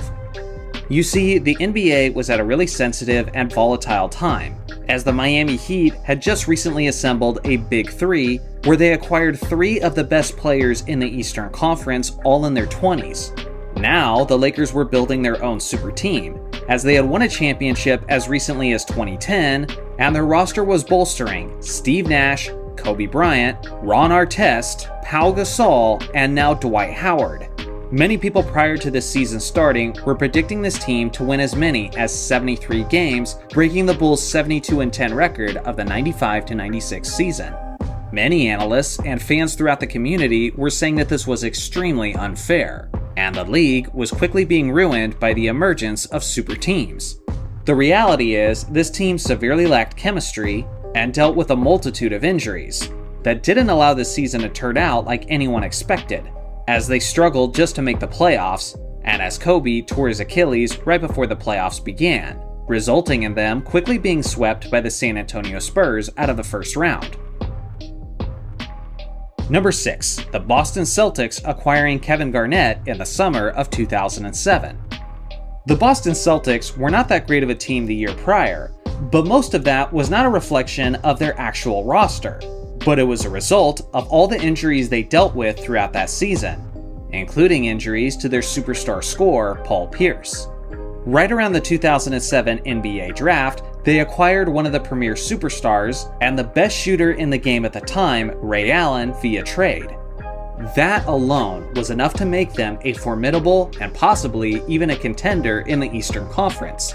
But then they shook the basketball world by trading for Kevin Garnett from the Minnesota Timberwolves, who had won the league's MVP award as recently as 2004, and he was a power forward who was in the argument for the title of the best defensive player in the entire league. Many people, including yours truly, predicted these Celtics to win the NBA championship in the Big Three's first year together. And what ensued was the greatest season-to-season turnaround in NBA history, as the Celtics went from a 24-win team to a 66-win team in 2008. And they went all the way to the NBA Finals, where they eliminated the Los Angeles Lakers in 6 games, winning their first NBA championship in over 20 seasons. Number 5. Wilt Chamberlain to the Los Angeles Lakers in the summer of 1968. The Lakers were widely seen as the best team out west, as they were making it to the NBA Finals time and time again, led by their superstar tandem of Jerry West and Elgin Baylor, who are not just fantastic players, but 2 of the greatest players in NBA history. In the 67-68 season, they had a 52-30 record and made it all the way to the NBA Finals, where they lost in 6 games to the Boston Celtics. And then they were adding Bill Russell's rival, Wilt Chamberlain. And obviously, much of the basketball community then immediately assumed that this was the era of the Los Angeles Lakers, as they were quickly predicted to be the 1969 NBA champions. And many people were calling this 3-headed monster the first super team within the NBA. Although the Lakers would go on to win 55 games in the 1969 regular season, and they did go on to the NBA Finals to get their rematch with the Boston Celtics, the Celtics still prevailed in the 7th game, thanks to an injury to Wilt Chamberlain's knee and thanks to a clutch performance from Bill Russell in his final season as an NBA player. Although that Lakers team was widely seen as a super team, they didn't actually end up winning their championship until their historic 1971-1972 season, where they won an NBA record 33 straight regular season games. Number 4. Moses Malone to the Philadelphia 76ers in the summer of 1982. At that point in time, Moses Malone was clearly the best player in the NBA, as he had just won the MVP award for the Houston Rockets in 1982, and he had just made it to the NBA Finals the year prior. But the team he was joining was the 58-24 Philadelphia 76ers, who had made it all the way to the NBA Finals, where they lost in 6 games to the Los Angeles Lakers. This 76ers team already had all the necessary pieces to win an NBA championship, with quality star players like Julius Erving, Maurice Cheeks, and the all-time great defensive player Bobby Jones. Moses joining this team made them feel immediately overpowered, as it was one MVP player joining another. And you can guess what happened next. The 1983 Philadelphia 76ers went on to win 65 regular season games, and in the NBA playoffs, it didn't even look fair, as they swept the New York Knicks, gentlemen swept the Milwaukee Bucks, and then swept the defending champion Los Angeles Lakers in 4 games. Number 3. LeBron James to the Miami Heat in the summer of 2010. He was the reigning league MVP, and he just joined the 2 other best MVP vote getters out of his conference, as LeBron, Dwayne Wade, and Chris Bosh all joined forces on Miami, sacrificing some of their salaries as they formed a terrifying 3-headed monster, all before they had reached the age of 30. Not only was this team extremely strong up top, but it was also an addition by subtraction, as the 3 of them joining in Miami meant that 2 of the best teams in the Eastern Conference were now irrelevant when playoff time came around. Miami went on to make the NBA Finals in the next 4 seasons straight, winning 2 championships in 2012 and in 2013.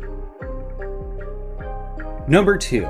Gary Payton and Karl Malone joining the Los Angeles Lakers in the summer of 2003. Although they were reaching the twilight of their careers, and although they were certainly ring chasing, Payton and Malone were still 2 franchise-leading stars in their own right, as they were both the leading scorers of their team before joining the Lakers. This Laker team that they were joining had just won 3 of the last 4 NBA championships, and it had a 50-32 record before they were eventually eliminated in the second round by the eventual 2003 champion, the San Antonio Spurs.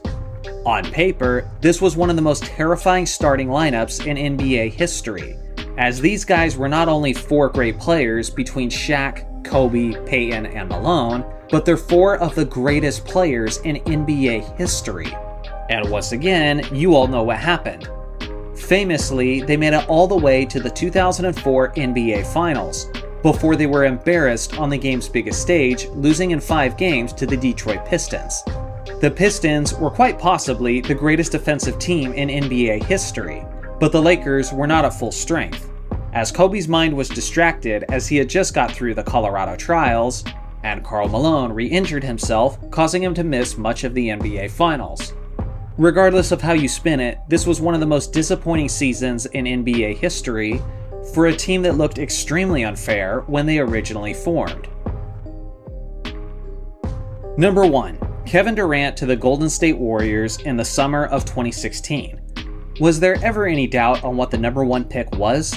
As a recent MVP winner was joining the first unanimous MVP winner in NBA history on the Golden State Warriors, a team that had just set an NBA record by winning 73 regular season games. And the Warriors were overwhelming favorites to win the NBA championship, as many people were predicting them to be crowned as the new greatest team in NBA history. But after taking a 3-1 lead in the NBA Finals over LeBron James and the Cleveland Cavaliers, they blew the next 3 games straight, losing Game 7 by just 4 points. Adding Kevin Durant made them, in my opinion, the greatest title favorites in NBA history, and the outcome was extremely predictable, as they stormed through the 2017 NBA playoffs, losing only 1 game. And then they repeated as champion, winning the 2018 finals as well. This team wasn't just great, but many people believe that they made the NBA boring for a few years, making them easily my top choice for this list. I've made predictions that made me look genius, and I've also made predictions that were so ridiculously stupid in hindsight that I basically tried to pretend for years that they never happened. Well, today, we're opening up some old wounds, as I'm going to share with you some of the dumbest predictions that I've ever made in my 30+ years of loving basketball. And listen, if you're going to continue watching this video, the only thing I ask for in return for me humiliating myself is you also telling me in the comment section below what are some of the dumbest basketball predictions that you've ever made. I look forward to everybody being a little extra humble today in the comment section below. So first off, it was early 2012, and my Los Angeles Lakers were looking to get back into title contention, and the Dwight Howard for Andrew Bynum trade had been pretty well foreshadowed at this point. It was then that I took to Facebook, and I told some friends if the Lakers managed to get Dwight Howard, then Kobe Bryant would be accumulating championship rings until he was 40. I even broke down my thoughts on how this team would flow together naturally, and you all know what happened. They ended up being one of the most disappointing teams in the history of the league.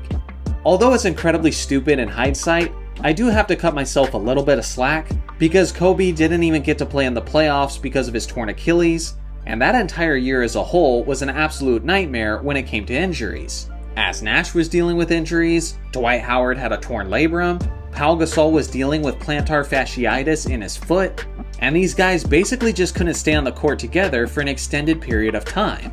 Regardless, there's no way from saving myself completely from the embarrassment, as this was easily one of the dumbest predictions I've ever made. Another prediction was around 2001, when I said that a rookie Darius Miles would go on to be as good of a player as Kevin Garnett. And I know what many of you are thinking. Who the hell is Darius Miles?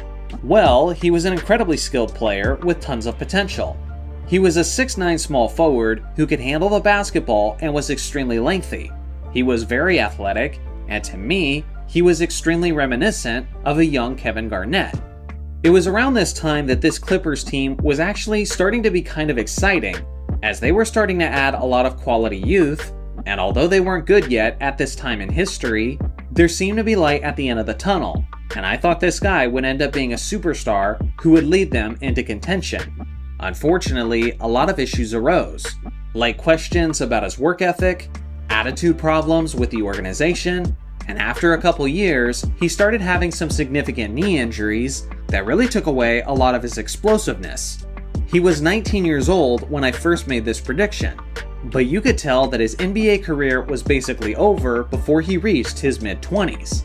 And the last and possibly dumbest prediction that I've ever made in my years of being a basketball fan is that the Kawhi Leonard trade to the Toronto Raptors was going to go down as one of the dumbest moves by a general manager in the history of the league.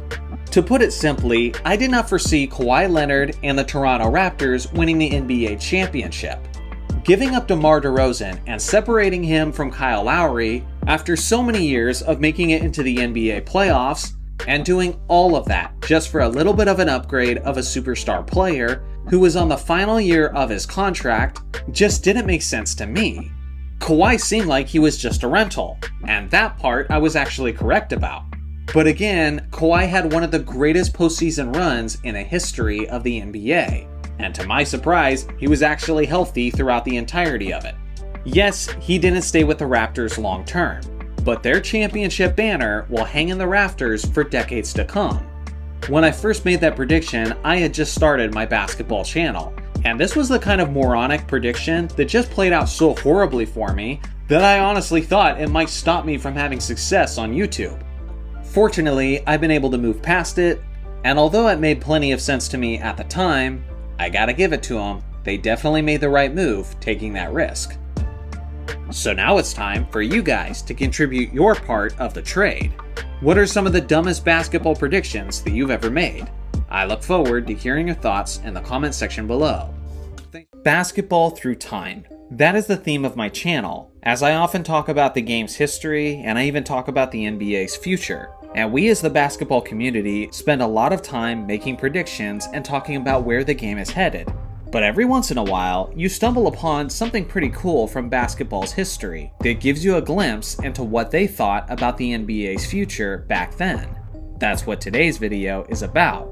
It was the 1987 to 1988 NBA season, and during 1988, the NBA was hosted by CBS. And during halftime of one of their broadcasts, they made a prediction about what the NBA would look like in 2020, which would be 32 years into the future. I could have sworn I saw this halftime report before on one of my dad's old VHS tapes. I did see a lot of the 1988 season, as I have the NBA All-Star Game and all of the NBA Finals on VHS. But I was recently reminded of this clip thanks to the YouTube channel Old School Basketball. That is a fantastic channel, and I'm telling you guys, if you love the history lessons you get on my channel, then I'm sure you'll love his as well. So go give him a sub and thank him for reminding us about this clip. So enough of my rambling, check out this lengthy clip so you can see what they predicted in 1988 that the NBA would look like in 2020. Tonight, but let's project ahead towards still a different century, the year 2020. Pat O'Brien tells us what the NBA will be like.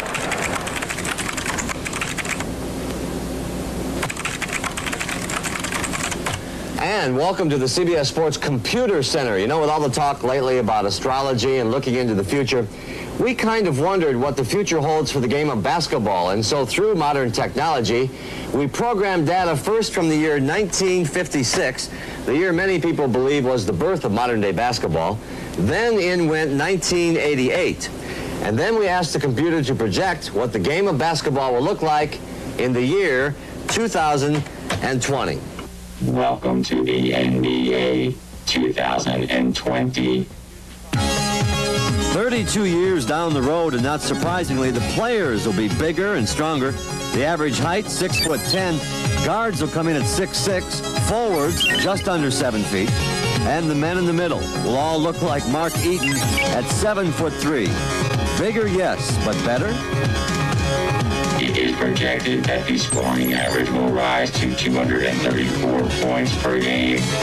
The field goal percentage will rise to 57%, but at the line it will still be under 80%. Presumably there will be limits, and if human beings still have the limitations of trying to plop the ball in the basket from a distance, there's going to be a limit well before 100% in how far things can keep improving. The new modern city game will definitely have a new look in the year 2020. For one, the court will change, the lanes will get wider, after all the players are, and to add some additional excitement, the three-point line now becomes a four-point line. 2, 1, aim for 4, it's good!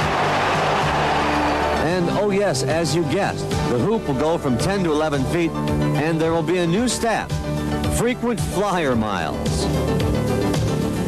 People are going to just be able to fly. Everybody would play above the rim. That's what I envision. And what will get them off the ground? Fuel-injected sneakers of molded thermoplastic, and the uniform, temperature regulators, hang time extender bellows, and fatigue warning devices. It's going to be real space technology stuff. The wide base, the stabilizer jets, shock absorption, foam flow. There'll be a new definition for hang time. And a new definition for spending money. For openers, your program will cost $30. It'll feature audio and video. The average ticket price, $90, except in LA, where the floor seats will be over $1,000. And you one-year-olds, listen up. You can make some big bucks playing basketball, big bucks. I guess it could be $25 million for a marginal player, and I can see a $100 million player. I don't know if the year 2020 is the year or the year 2030, but I don't think at that rate, no matter what the situation is, that you'll see very many long-term contracts at that price. The National Basketball Association, NBA, will change to the International Basketball Association. And about this time of year in 2020, you'll see a very physical Eastern Conference. Right now, the NBA champion is the world champion. Perhaps they'll lay claim to that title in the year 2020. The NBA champion will have to play the other best teams in the world. And where will we be in the year 2020? Right where we always are. And welcome back to At the Half, recapping our top stories. Larry Brown says there's no truth to the rumors that he is leaving Madrid to be the coach of the New York Knickerbockers. And all eyes on Tel Aviv tonight as Kareem Abdul-Jabbar is set to score his 100,000th point. The 73-year-old center told me that this season will definitely be his last. That's it for us from the new Starship Enterprise. I'm Pat O'Brien. Thanks for joining us on the Prudential At the Half. Enjoy the second half here on CBS. So there's a lot to tackle here, and it was really fun just to see what their idea of the future looked like back in the 1980s. They were incredibly off about the height of the players. In the 2019 to 2020 regular season, the average height of the general NBA player was 6 foot 6 inches tall. And in 1988, it was actually 6 foot 7 inches tall. So not only did players not get bigger, they actually got smaller, and a lot of that was probably due to a greater emphasis on spacing and perimeter shooting, which definitely favors the guards. To me, this is yet another classic example of how the bigger and stronger modern athlete's narrative is always greatly exaggerated. They exaggerate it now when talking about the current athletes, and they were even exaggerating it in 1988 when talking about future athletes. Ultimately, we haven't advanced in the last 30 to 40 years as much as some people would like you to think. As far as their scoring averages and efficiency predictions, well, those were also greatly exaggerated. In 2020, games were averaging 221.2 points per game. Field goal percentage was also wildly off, as they predicted it to climb to 57%, but it actually declined to 46%. This isn't all that surprising, since they probably didn't foresee the inflation of three-point shots, which naturally dropped field goal percentages across the board. But I will give them the fact that their predictions about free throw percentages was pretty close. They were incorrect about the foul lanes becoming wider, and although there is not a 4-point line just yet, the idea has been flirted with on multiple occasions. And for a while, some NBA team practice facilities actually had a 4-point line in preparation for its future installation. And then there's modern players like Steph Curry and Damian Lillard who are regularly burying shots from what could be a 4-point line distance. So although they were off about the prediction in 2020, it still could end up materializing down the road. Now the basketball rim hasn't been elevated to 11 feet, and I don't see that happening at any point in the future. Closest thing we had to that was Dwight Howard raising the rim during an NBA dunk contest. The predictions about the shoes and the uniforms were straight up goofy, and as of now, they're still just basic clothing even in the 2020s. Now the one area where they hilariously underestimated was in terms of the cash involved. They predicted NBA game tickets to be around $90, and as high as $1,000 for courtside seats, which honestly sounds like a steal in this current day. Player contracts were also comically off base, as they predicted a $100 million player as if it was this otherworldly number. But just several months ago, Jason Tatum signed a 5-year, $314 million contract. Also consider how they were making that $100 million prediction based on the prediction of longer contracts in their era, some contracts being as long as 10 seasons. So $314 million in 5 years is more like a $600 million prediction in 1988. The International Basketball Association prediction wasn't totally accurate, but there have been teams in Canada like the Toronto Raptors and once upon a time, the Vancouver Grizzlies. And the NBA has been regularly hosting games overseas to advertise their product. Still, that's not quite the same as battling teams in Russia in the regular season, which is what they predicted. By far, my favorite part of the video though was seeing them predict Kareem to score his 100,000th point at the age of 73. It's cool to see how they made longevity jokes about Kareem just like they do today about LeBron James. History really does repeat itself after all. So now you guys have seen CBS's prediction about what the NBA would look like in 2020, and although they were accurate about a few things, for the most part they were wildly off base, and made far too many assumptions about the advancement of the players. With that being said, the NBA has changed a lot in the last few decades. So that got me wondering, if we made NBA predictions about what the league would look like another 32 years into the future, what would they be? What do you think the NBA will look like in the 2055 to 2056 season? There have been many incredible scoring performances throughout the NBA's rich history, and narrowing those down to a top 5 list is going to be extremely difficult to do, but that's what we're here to do today, as this is my top 5 list of the greatest scoring performances in NBA history. And when I'm ranking this list, I'm not just looking at who scored the most points, but I'm looking at how they scored those points. Who was the competition? What were the stakes of the game? What were the other things he did on the court? The full context needs to be considered when determining the list. So please, let me know in the comment section below how your list would differ from mine. So without further ado, let's get into it. Number 5. Luka's 60-point triple-double against the New York Knicks in 2022. Even in this modern era where NBA scoring is highly inflated, this is still quite possibly the most impressive triple-double in NBA history. Luka was extremely clutch for his team down the stretch, and he did almost everything for the Mavericks as he played 47 minutes for his squad, leading them to a 126-121 victory. On the night, he had an insane total of 60 points, an NBA career high 21 rebounds, and 10 assists, on 68% shooting from the field. This wasn't just a great performance from an eyewitness perspective, but statistically, it was one of the select few greatest performances of all time, as it has the 10th highest game score in NBA history. As a relatively young superstar, he's still got plenty of time to outdo himself, but as things currently stand, I believe this was the single greatest scoring performance of Luka Doncic's career. Number 4. Michael Jordan's NBA record, 63 points against the Boston Celtics in the 1986 NBA playoffs. This game is absolutely iconic, as it still remains today as the highest scoring performance in the playoffs. This classic went to double overtime, and MJ played in 53 minutes of the game. He finished the contest with 63 points, 6 assists, and 5 rebounds, on 22 of 41 shooting. Unfortunately, MJ did not have the supporting cast that Larry Bird did, so they did end up losing the game to the Boston Celtics 135-131. But that didn't stop Larry Bird from describing Michael Jordan in the postgame as God disguised as Michael Jordan. The detail that people miss and don't consider about this contest is that the Boston Celtics were the NBA's #1 ranked defense that season, and the '86 Celtics are still widely considered as one of the greatest teams of all time. They had a massive front line, with guys like Kevin McHale, Robert Parrish, and Bill Walton off the bench. And regardless of that fact, MJ was taking it to the hole and scoring time and time again. People don't wrap their heads around the fact that the greatest scoring performance in NBA playoff history happened against a #1 ranked defense. That shouldn't be the case.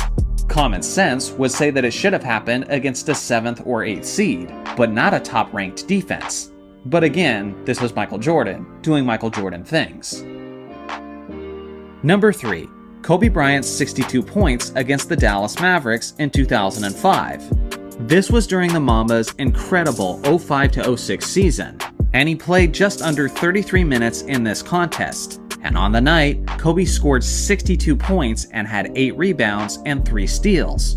He was 18 of 31 from the field, and the most amazing part about this performance is that through 3 quarters, Kobe had outscored the Dallas Mavericks team by himself. This wasn't just some ordinary opposing team, but this is a Dallas Mavericks team that went on to the NBA Finals that season, and were ranked 7th overall in the league as a defensive squad. Kobe was utterly unstoppable, and he scored 30 points in the 3rd quarter alone. According to Dirk Nowitzki, if Kobe had played in the 4th quarter, he could have easily had 90 points on that evening. What he passed up by sitting out that 4th quarter is arguably the most impressive feat in NBA history, which would have been outscoring an opposing team by himself. Honestly, I'd hear out an argument for this performance to take the number 1 spot, but on my list, it'll have to settle for 3rd. Number 2. Wilt Chamberlain's 100-point game against the New York Knicks in 1962. You guys know all about this one, and unfortunately, it wasn't caught on film, as just about no regular season games were on film at this time in history. With that being said, Wilt absolutely destroyed the Knicks on this night, as he played all 48 minutes and scored 100 points, 25 rebounds, and 2 assists, on 57% shooting and 28 of 32 from the free throw line. After the halfway point of this game, the Warriors, the Knicks, and the audience all knew what was going on, as Wilt was gunning for 100 points. Not only was his teammates consistently feeding him the ball, trying to get him to 100, but the opposing Knicks team didn't want to be on the wrong side of history, so they were doing everything they could to stop Wilt from scoring 100. To the point that they were even fouling Wilt's teammates on purpose in order to send them to the free throw line instead, therefore preventing Wilt from getting more scoring opportunities. As you all know, all of their attempts were in vain, as Wilt ultimately scored 100, making it easily the highest scoring performance in NBA history. And his Warriors obviously won the game with a final score of 169-147. Number 1. Kobe Bryant's 81-point game against the Toronto Raptors in 2006. For myself personally, Kobe's 81-point performance gets the top spot ahead of Wilt Chamberlain's 100 for a variety of reasons. For one, Kobe's performance was naturally within the competition of the game. There wasn't some artificial push to try to help Kobe score 81, but the Lakers needed each and every one of those baskets to help them secure the victory. For goodness sake, Kobe only had 26 points at the end of the first half, and they were trailing significantly. The game was in question until the halfway point of the 4th quarter, and the Mamba scored a total of 55 points in the second half alone. In that span, it went from a significant deficit to a major blowout in the Lakers' favor, all because the Mamba got hot at just the right point. He basically torched every single player on that team, as they were throwing anything and everything at him to try to get him to stop scoring. But again, it was all in vain, and not only do I believe that it's the greatest scoring performance in NBA history, but it is objectively the greatest scoring performance that we have ever seen on film. Here is my list of honorable mentions. Should any of these performances have made the top 5 instead? I look forward to hearing your thoughts in the comment section below. Today's video is a rather interesting topic. Today, we're looking at the top 10 greatest journeymen in the history of the NBA. Now, some of you might be asking, how do you define a journeyman? Well, essentially, it's an NBA player who played for a lot of different organizations within his time in the league. So then a follow-up question might be, how many teams did that player have to play for? Well, according to Basketball Reference, there have been 264 players in the league's history who have played for at least 7 different teams. And if you shrink that just down to 6 teams, that number increases dramatically. So that's where I'm making the cutoff. Each player on this list had to have played for at least 7 teams throughout his career. And there's several different factors into how I'm making this list. For one, he has to be a great player. But two, it isn't just about how good he was as an individual player, but it's also about how good he was on several different organizations. If he spent the majority of his time with just one team, and then started team hopping late in his career and didn't really have much of an impact for those different organizations, then he won't move as high up the list. So not only does it help to be great, but it helps to have a major impact on multiple organizations. So without further ado, let's get into it. Number 10, Tyson Chandler. This 7-foot power forward had a tremendous impact on several different organizations, as he was consistently one of the best defensive players in the entire game. In 2011, he won the NBA championship with the Dallas Mavericks, and the very next season, he was the Defensive Player of the Year for the New York Knicks. In total, he played for 8 different organizations and had a tremendous impact on most of them. He didn't really have the best offensive game, but he was a great option for lob passes. Number 9, Mark Jackson. He played for 7 different teams throughout the course of his career, and was the Rookie of the Year for the New York Knicks in 1988. He really broke out as one of the premier point guards in the entire league when he played for the Indiana Pacers. And in 1997, he led the entire league in assists per game at 11.4. He had a long career that had a tremendous impact for multiple different organizations, and was even an NBA All-Star in 1989. If you ask me, he's one of the most underrated playmakers that the game has ever seen. Number 8, ISO Joe Johnson. He was one of the most clutch players throughout his playing days, and was always a sure thing to make a play for himself, as this guy was a walking bucket on the court. In his career, he made 1 All-NBA team in 2010, and he made 7 All-Star teams. As a 6'7" wing, he was one of the best scorers that the league had to offer, as he got as high as 25 points per game in 2007 as a member of the Atlanta Hawks. But both before and after that, he was one of the best late-game finishers, as he had a significant impact on both the Phoenix Suns and the Brooklyn Nets. Number 7, Adrian Dantley. This 6'5" small forward played for 7 different teams throughout his playing days, and during the 1980s, he was one of the best and most efficient scorers in the entire league. For his career, he averaged 24.3 points per game on 54% shooting, which would be incredibly impressive even by the efficiency standards of a center. But for a small forward, it's basically unheard of.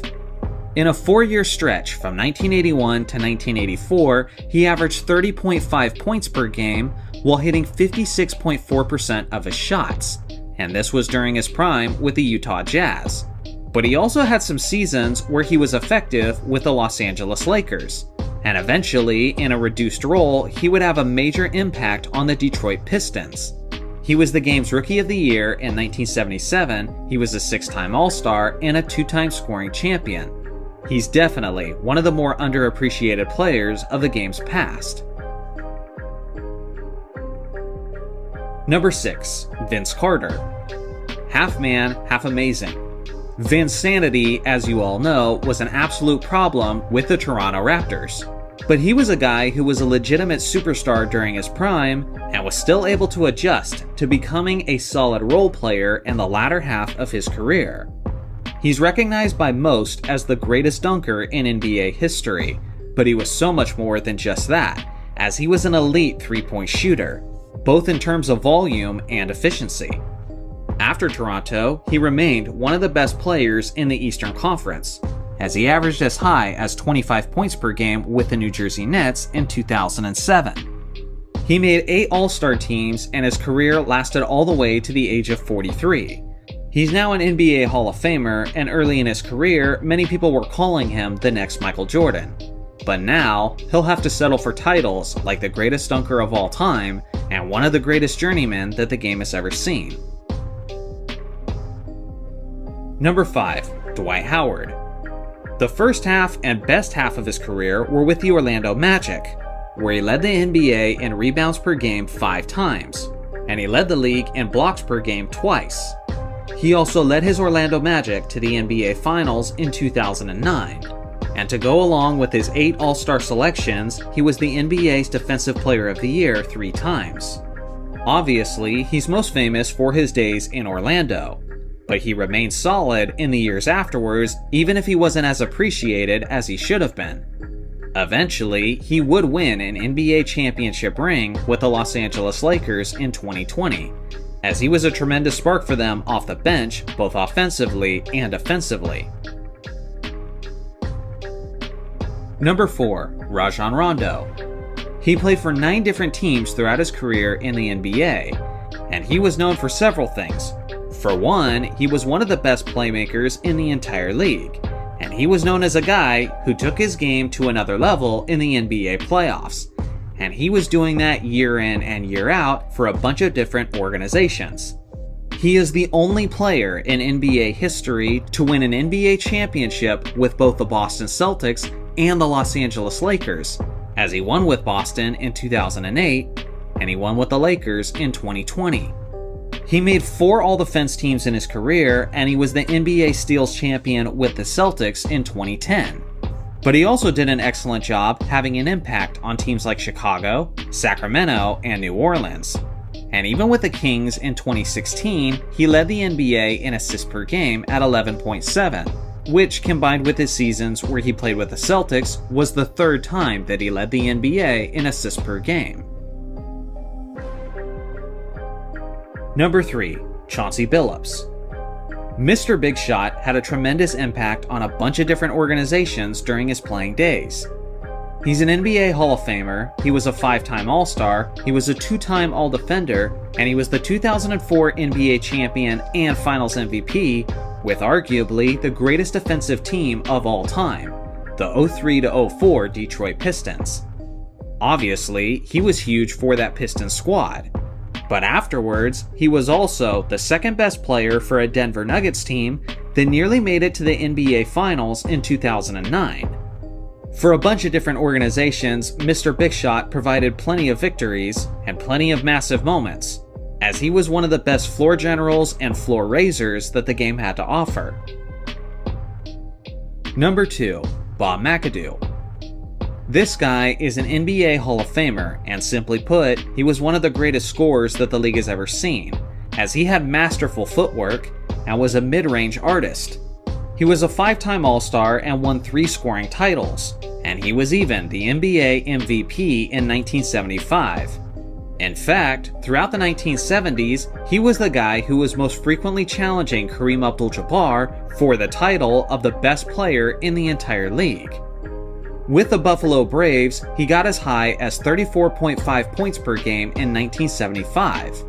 But in the years afterwards, he would also be a premier player for the New York Knicks, and eventually, he would win a couple championship rings with the Los Angeles Lakers. He put on many different jerseys throughout his career, but there was never a time where this journeyman wasn't effective for the team that had him. Number 1. Moses Malone. Without question, this guy is the greatest journeyman in the history of the game, and beyond that, he's one of the greatest players to ever play at the center position. His nickname was the Chairman of the Boards, and that was because he was one of the greatest rebounders of all time. But specifically, as an offensive rebounder, it's not even close, as he is clearly the best ever in that aspect. He's an NBA Hall of Famer. He was a 13-time All-Star, he was a 6-time rebounding champion, made 8 All-NBA teams, 2 All-Defense teams, and his Philadelphia 76ers won the NBA championship in 1983, and he was the Finals MVP. To this day, that 76ers team is widely recognized as one of the greatest basketball teams of all time. Beyond that, he was also a 3-time league MVP, and is the only player in NBA history to win back-to-back MVP awards with 2 separate teams, which he did with the Houston Rockets in 1982 and the Philadelphia 76ers in 1983. It's rather incredible and somewhat puzzling that Moses was able to find his way onto so many different organizations throughout his career, especially considering the fact that for a while, he was the best player that the game had to offer. Regardless, at the end of the day, Moses Malone is easily the greatest journeyman in NBA history. here is my list of honorable mentions, should any of these players have made the list instead. Today's video is not some sort of list that's simply based on my opinions and feelings, but it is objectively the top 5 single-season turnarounds in NBA history, based on the wins and loss column. My aim for this video is to not only educate you on who the 5 teams were, but explain the history and context of why these teams were able to make these turnarounds. So without further ado, let's get into it. Number 5, the 1979-1980 Boston Celtics, who improved by 32 wins over the previous season. First off, there's the most obvious acquisition, and that was a rookie, Larry Bird, who had simply one of the greatest rookie campaigns in the history of the game. Even during his debut season, Bird did a variety of things well, like scoring, passing, rebounding, defense, and shooting the long ball. He provided the leadership that Boston desperately needed, and helped them immediately become one of the best teams in the Eastern Conference. What they also did is they traded away Bob McAdoo for a future first-round pick, and this created enough cap space for the Celtics to pursue a free agent in the summer of 1979, which ended up being ML Carr. The signing of Carr provided the roster with a great defensive player, and he also ended up being a quality 6th man for that squad. They also hired a new head coach in Bill Fitch, and he was a stabilizing force for that group, and definitely more so than the previous season, as they had multiple head coaches in the 78-79 season. Number 4, the 2004-2005 Phoenix Suns, who improved by 33 wins. Most of you could probably guess their major acquisition, as they signed Steve Nash in the offseason after the Dallas Mavericks were unwilling to match Phoenix's offer. Nash was the perfect fit for the new head coach, Mike D'Antoni, and immediately, with his playmaking abilities and with Mike D'Antoni's emphasis on up-tempo offense, they established their 7-second offense, which made it a goal to get a shot attempt up within the first 7 seconds of the shot clock. But they did have some minor moves that supported Steve Nash. For example, they signed the shooting guard Quentin Richardson, who became the team's primary three-point shooter, which is obviously a major asset for a facilitator like Steve Nash. It's also worth pointing out that Amari Stoudemire was completely healthy this season and took a massive step forward in his progression, and was even a top 7 finalist for the Most Improved Player award. A large part of that was obviously from now having Nash as a pick-and-roll partner, but regardless, he was ready to take that big leap forward. Number 3, the 1989-1990 San Antonio Spurs, who improved by 35 wins. One of the greatest individual impacts that we've ever seen in the history of the game came from a rookie, David Robinson, who because of his military service was much older than the usual rookies. It was also the rookie season of the one they call the Ninja, Sean Elliott, who would end up becoming a quality slasher, finisher, and shooter for the Spurs. Also joining San Antonio was Terry Cummings, who was one of the most underrated power forwards in NBA history, and in his late 20s, he ended up being the team's second leading scorer behind only David Robinson. San Antonio also acquired Rod Strickland via trade in late February.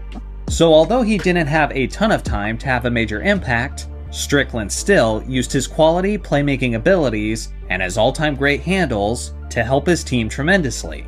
This season also had stability and consistency within the roster, unlike the previous season, which was filled with plenty of trades, releases, and signings. And the year prior, they had 22 different players on the roster throughout the course of that season. So with that being said, no wonder why they had so many chemistry issues the year before. Number 2, the 1997-1998 San Antonio Spurs, who improved by 36 wins. Obviously, the major acquisition here was a rookie, Tim Duncan, who was immediately recognized as one of the best big men in the entire game. But it is worth mentioning that it was also the first full season of Greg Popovich as a head coach. Along with that, they also had a healthy David Robinson, unlike the previous season where he only played in 6 regular season games. In his 97-98 comeback season, Robinson averaged 22 points and 11 rebounds, while finishing third overall in the Defensive Player of the Year voting. It was a minor addition, but they also acquired Jaren Jackson Sr., who was one of the key role players for that squad. There was also rumors at that time that the Spurs were tanking in the 1997 regular season after the Robinson injury, due to their desire for a better spot in the draft lottery, which obviously ended up being Tim Duncan. So with that being said, this turnaround makes a whole lot of sense for a lot more reasons than just the big fundamental. Number 1, the 2007-2008 Boston Celtics, who improved by 42 wins, which is easily the greatest improvement in NBA history. This was the perfect storm of circumstances for such a turnaround. For one, their superstar player Paul Pierce wasn't healthy the year prior, and in the 2007-2008 season, he played in 33 more games than the year prior. And obviously, they made major acquisitions, like the superstar three-point sniper Ray Allen, who was also one of the most clutch players that the game had to offer. And then, in a major blockbuster trade, they acquired Kevin Garnett from the Minnesota Timberwolves, giving them one of the best power forwards in the entire league and a perennial Defensive Player of the Year candidate. With one of the best perimeter sniping shooting guards, one of the top scoring small forwards, and one of the best two-way power forwards in the entire league, they immediately had a cohesive unit that all gelled together naturally. But then, don't forget their point guard, as Rajon Rondo took a massive leap forward in his sophomore season and finished 5th overall in the most improved player voting. Basically, at the point guard, shooting guard, small forward, and power forward position, they all had major upgrades from the year prior, which resulted in a year-to-year NBA record that will probably stand for many decades to come. One of the major takeaways of this list is that no team ever makes a giant turnaround without the acquisition of a major superstar player. And another observation is that as much as we want to give all of the credit to our superstar players, a lot of times there's a lot of different things at play, from the coaching to the supporting cast to the general manager's decisions. As always, it takes a team to get it done. Today's list is one I've been wanting to tackle for a while. Today, we're looking at the top 10 greatest layup packages of all time, and I can get into all the ins and outs and all the nuances of how I'm determining my list. The truth is, most of this heavily relies on the eye test. And although there is some data that you can gather, like efficiency within 3 feet, you also have to factor in that not every player has the same supporting cast. Not every player has the same build, is the same height, and plays the same position. Some guys have larger and faster defenders than others. There's so many variables, so I don't claim that this is an objectively correct list. It's just my list based on the years of basketball that I've witnessed. So without further ado, let's get into it. Number 10. Vince Carter. Half man, half amazing.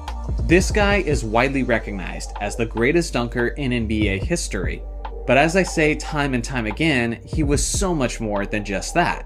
And one of the things he did extremely well was finish at the rim, and he did it with an incredible amount of flair. Early in his career in Toronto, he was often compared to the great Michael Jordan, and it wasn't just for his style, and it wasn't just for his incredible hang time, but it was also for his grace, skills, and finesse when finishing around the rim. Carter could either outleap you, he could spin around you, he could absorb the contact, and he knew how to put the perfect amount of English on the basketball to get the basket. Number 9. Steph Curry. In a way that's similar to Vince Carter always being referred to as a dunker, Curry is often pigeonholed as simply a three-point shooter. But again, that's not quite the truth either.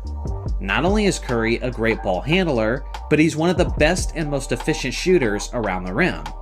He's fantastic at making difficult layups while off balance, and he has a tremendous finger roll layup. He usually puts far more arc on the basketball than most guys when they get that close to the rim. Regardless if it's from 30 feet, 15 feet, or within 5 feet, Steph is one of the best of the best. Number 8. Allen Iverson. The answer was famous for driving to the basket and absorbing tons of punishment. But he always fought through it, and oftentimes he was completing an and one. Iverson had a tremendous amount of body control, and he was fantastic at making shots in the most unorthodox ways. For all 48 minutes, he was a flat-out scorer, and if you were a rim protector in that era, you had to watch him like a hawk, as he was so creative and so good at finishing at the basket regardless of tremendous defense. Number 7. Kobe Bryant. Kobe was a fantastic in-game dunker, and famously, he posted a lot of bigs at the rim. But beyond that, Kobe was also fantastic at finishing while off balance. And as we all know, the Mamba was tremendous at making shots that most guys wouldn't even dare to shoot. A lot of guys tend to absorb the contact when they're at the rim, but Kobe knew how to contort his body in such a way where he would avoid the contact, which allowed him to finish the play. Whether it was on the right side, the left side, with his dominant hand, or his opposite hand, Kobe was fantastic at getting it done consistently. Number 6. Derrick Rose. He might have not had the greatest longevity, and yes, his significant injuries did ruin his amazing potential. But with that being said, in his youthful prime, he was one of the most elite and most explosive players when attacking the basket, and typically, he used that to his advantage and used that extra hang time to outlast the defender and make the basket on his descent. He was so great at double clutching the basketball, and would often look like he was about to finish on one side, but would then convert the basket on the other end. Many people forget just how good he was in his MVP form, but for myself personally, he had a layup package that was just good enough to have him just outside of my top 5. Number 5. Julius Erving. Dr. J is famous for possibly the most iconic reverse layup in NBA history. In a way that was similar to Michael Jordan, Julius Erving had ridiculously massive hands, and because of this, he was able to grip the basketball better than most players, and was able to do certain things with it in the air that a lot of guys couldn't do. He had the finesse, he had the length, and he had the imagination and artistry to convert so many layups that a lot of guys couldn't do. He also had a tremendous finger roll reminiscent of another great player. Speaking of which, Number 4. George Gervin. Without question, the Iceman had the greatest finger roll in basketball history, as he would put a tremendous amount of arc on it and used it to make a number of difficult shots, even when the defense had him completely smothered. Although the finger roll was certainly his bread and butter, it wasn't his only major skill, as he did have some tremendous hops, and he had a quality reverse layup. He was also extremely ambidextrous when attacking the basket, as he could hit his finger rolls with either his right or his left hand, and he did it with remarkable efficiency. Number 3. Dwayne Wade. Now, Wade was one of the most difficult players for me to rank on this list, because yes, he was explosive, and yes, he had a tremendous layup package. But Wade is a guy who was great at making layups that often look like ridiculous attempts. In other words, he made a lot of shots around the rim that people would simply brush off as luck. But in my opinion, Wade did it with such regularity that there's no way you could simply call it luck. When attacking the basket, he was extremely focused, and had a good sense of his surroundings and tremendous awareness. It was his body control and concentration that allowed him to convert all of those baskets. And if volume is a factor, then Wade should certainly get extra points for that as well, as he was one of the top scorers in the entire league and was one of the most aggressive slashers that the game has ever seen. In other words, he was great at making a variety of layups, and he did it extremely often. Number 2. Michael Jordan. As you all know, I'm usually very pro Michael Jordan on this channel, and I've done a lot of top 10 lists where MJ came out on top. This is probably going to be a hot take, and will probably have a lot of people upset in the comments section, but for me, MJ has the second greatest layup package of all time. He had the hang time, he had the finesse, he was great at finishing through contact, and despite what the narratives are, he was great at finishing around the rim with both his right and left hand. MJ had so many impressive reverse layups that it's enough to make your jaw hit the floor, And for a while, I considered him as easily the number one choice for the greatest layup package of all time. That was until another player came along. Number 1, Kyrie Irving. In my opinion, he's easily one of the top 5 most skilled players in the history of the league, and one of those major skills is his ability to finish around the rim. I've never seen a player have as much control of the basketball overall as Kyrie Irving does.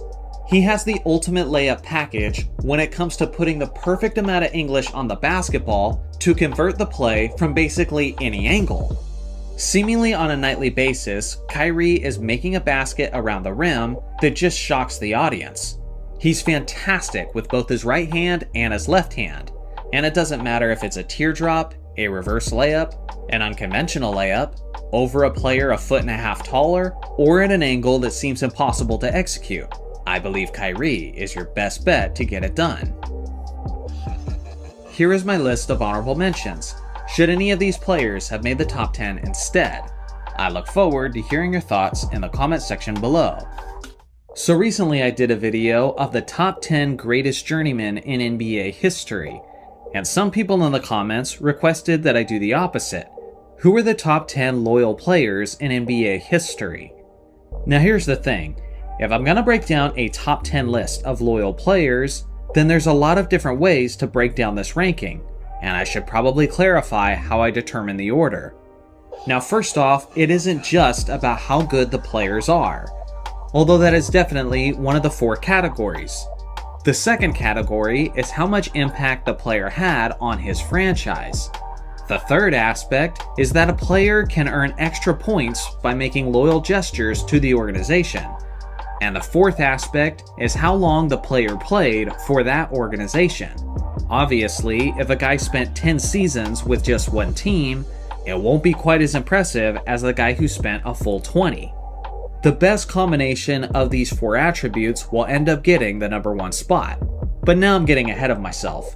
So let's go ahead and start things off with number 10, Jerry West.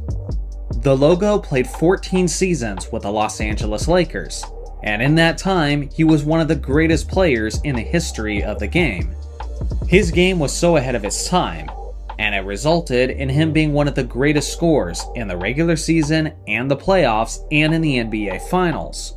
He won the NBA championship with the Los Angeles Lakers in 1972, and probably the most underappreciated aspect of his career is how he was an all-time great defensive player, in terms of block shots, steals, and smothering defense. If I was factoring in every aspect of his contributions to the Los Angeles Lakers, then he might just be in the number 1 spot overall, thanks to his time as a head coach and a general manager. But I'm only talking about the time he spent in a Lakers jersey, so for that alone, he'll have to settle for the number 10 spot. Number 9, Reggie Miller. This guy is the face of the Indiana Pacers organization, as he spent a total of 18 seasons with this team. For a while, he was the NBA's all-time leader in three-pointers made, and simply put, he's one of the most clutch playoff performers who's ever lived. Reggie was fantastic at moving without the basketball, as he was one of the original floor spacers of the 1990s.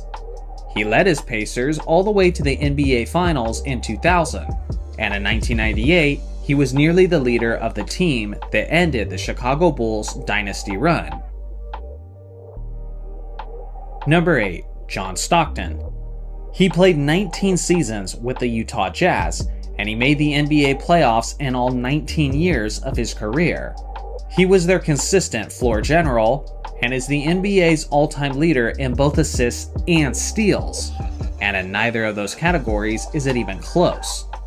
Stockton wasn't the most flashy player, but he was smart, disciplined, and extremely fundamental, with him doing the facilitating that made it all the way to the NBA Finals in 1997 and in 1998, before they were obviously eliminated by Michael Jordan and the Chicago Bulls. Number 7, Larry Bird. Alongside of Magic Johnson, this guy helped save the NBA in the 1980s, and he won 3 NBA championships as one of the best overall offensive players in the entire league. Bird was a consistent 50-40-90 threat, and and he was also one of the best rebounding small forwards of all time, as he had a career average of 10 per game. He was also an underrated defensive player, and an incredible passer. Honestly, I could go on and on about the greatness of Larry Bird, but unfortunately, due to his back problems, he only played 13 seasons for the Boston Celtics, and for that reason, he isn't any higher than the 7th spot on this list. Number 6, Magic Johnson. This guy was the face of the Showtime Lakers in the 1980s. And just like Larry Bird, his career was also cut short, but in his case, it was because of the HIV virus. With that being said, Magic did play 13 seasons for the Los Angeles Lakers, and led them to 5 NBA championships. Most people consider him as the greatest passer of all time. But beyond that, he was a 6'9" point guard who could score with the best of them when he chose to. Right out of the gates, he was one of the best players in the entire league, as he was the NBA Finals MVP in his rookie season at only the age of 20. Number 5, Bill Russell. This legend is known by many as the ultimate winner, as he won 11 NBA championships in his time with the Celtics. And he was even the Boston Celtics head coach for a while he was still playing. Russell wasn't the greatest offensive player, but in terms of his defensive abilities, he was one of the most clutch performers that the game has ever seen, as he went a perfect 10-0 in Game 7 situations.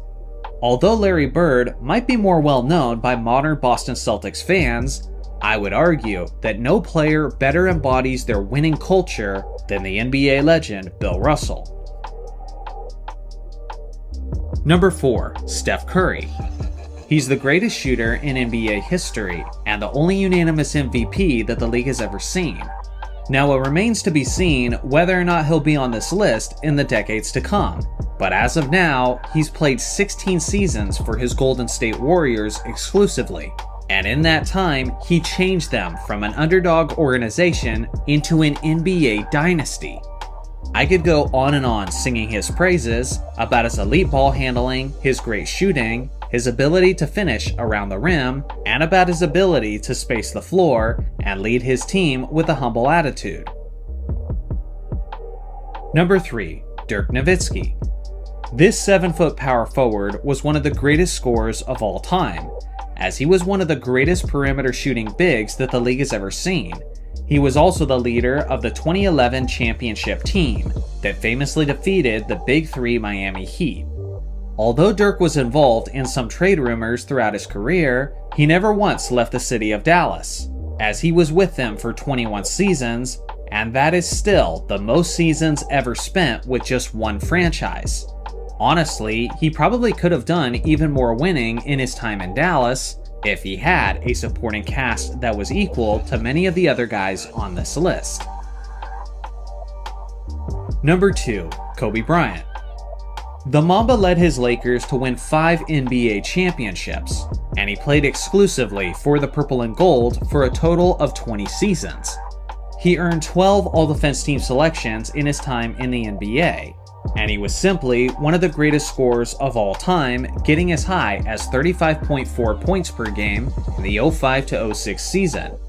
Many people agree that he's the most skilled player in basketball history, and some people might be frustrated to see him in only the 2nd spot on this list, but I think there's good reasons for that, which takes us to the top spot.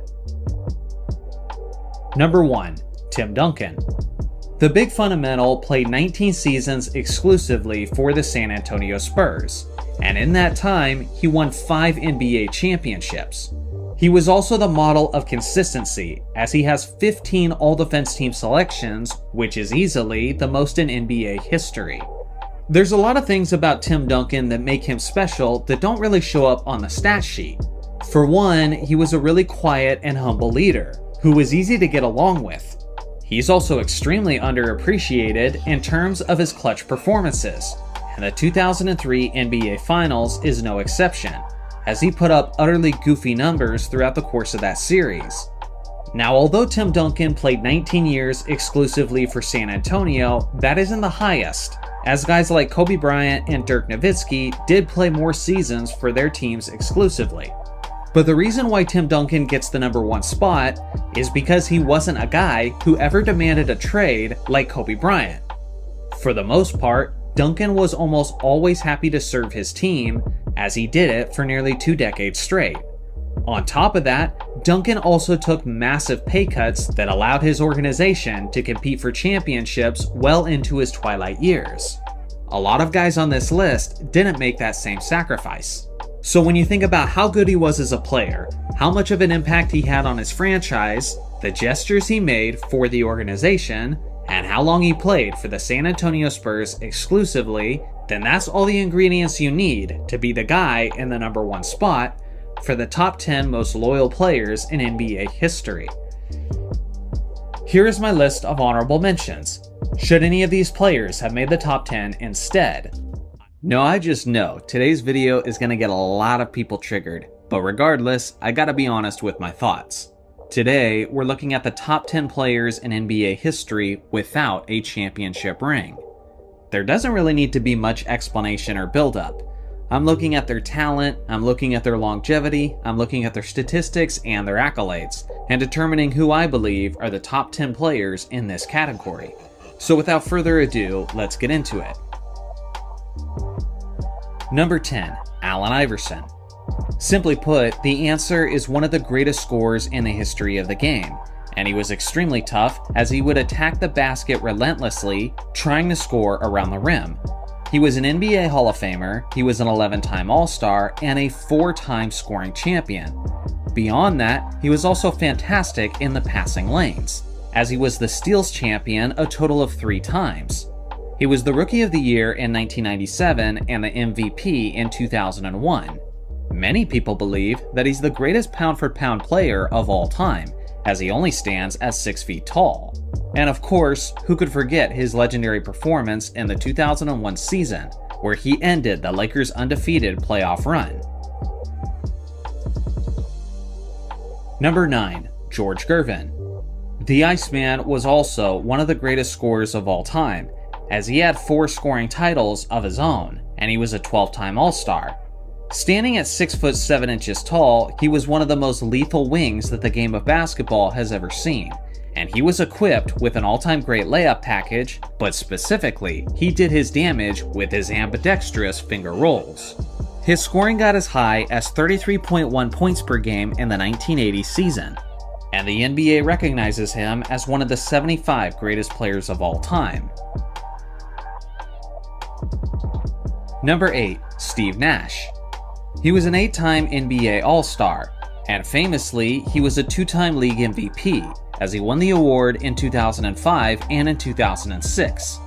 He's famous for leading the Suns' 7-second offense, as he was a quick decision maker, extremely intelligent, and often seemed like he had eyes in the back of his head. Nash is also one of the most efficient offensive players of all time, as he has the most 50-40-90 seasons in an NBA career.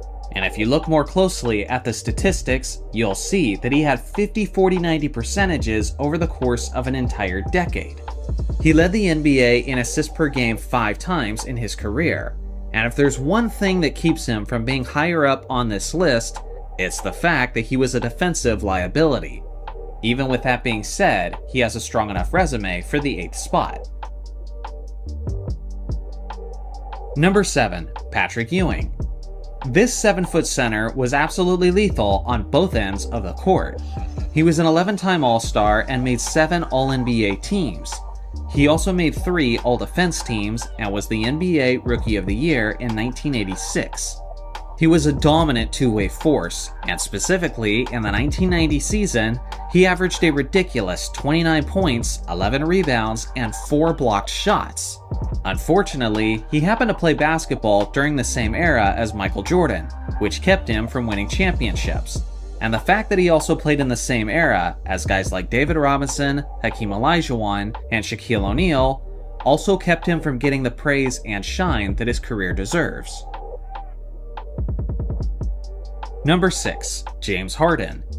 He hasn't been as great in recent years, and because of some of his struggles lately, people are already starting to forget just how good a prime scoring Harden was.